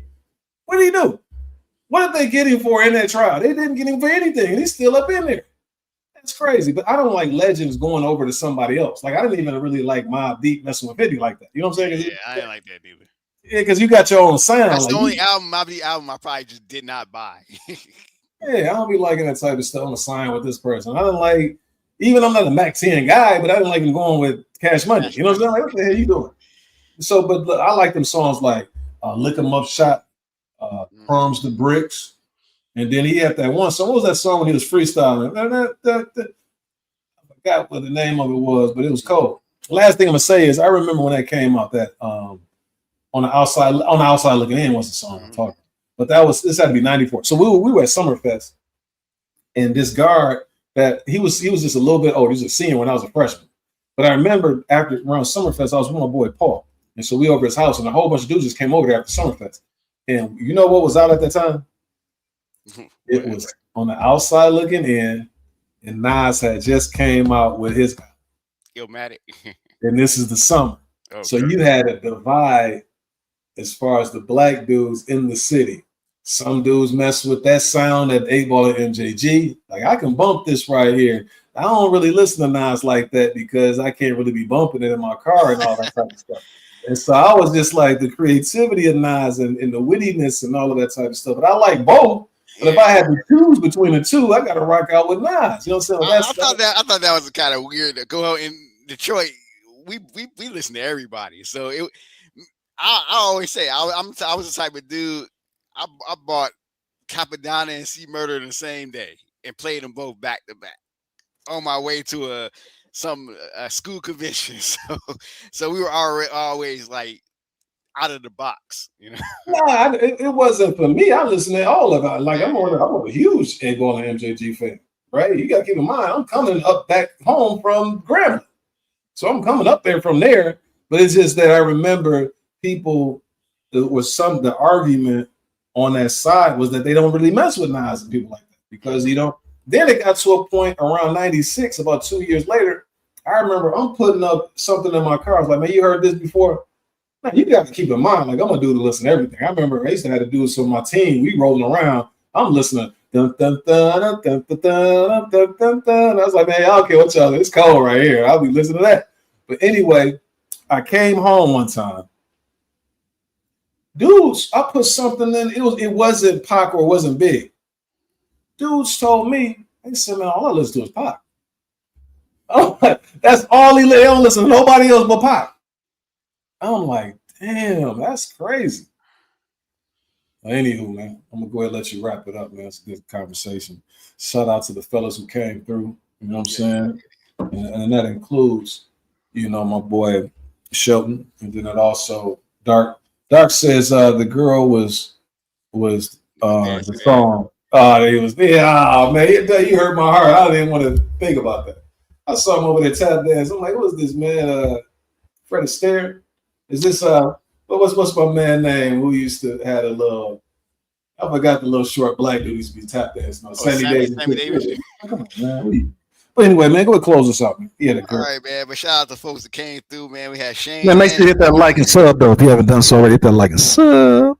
Yeah, we had Shane and Shelton on, man. Shout out to them guys, man. Shout out to Teach. Ty was out there, man. Al the pal, you know what I'm saying? Mm-hmm. That's right. See, shout out to Bomac and Dark Kent, man. Shout out to Bomac. Shout out to Bruce Gas Boxing, man. Shout out to you, man. Peace, man. Hey, man, you have shout good rest to of the Adam week. Hurley. Adam Hurley, man. What up, Adam? Shout out to Dark Kent, man. What up, though? So he coming through right now. See if somebody just popped in, man. Hit that like and sub button, man. But we out of here, man. You have a good rest of the week. We out. Peace.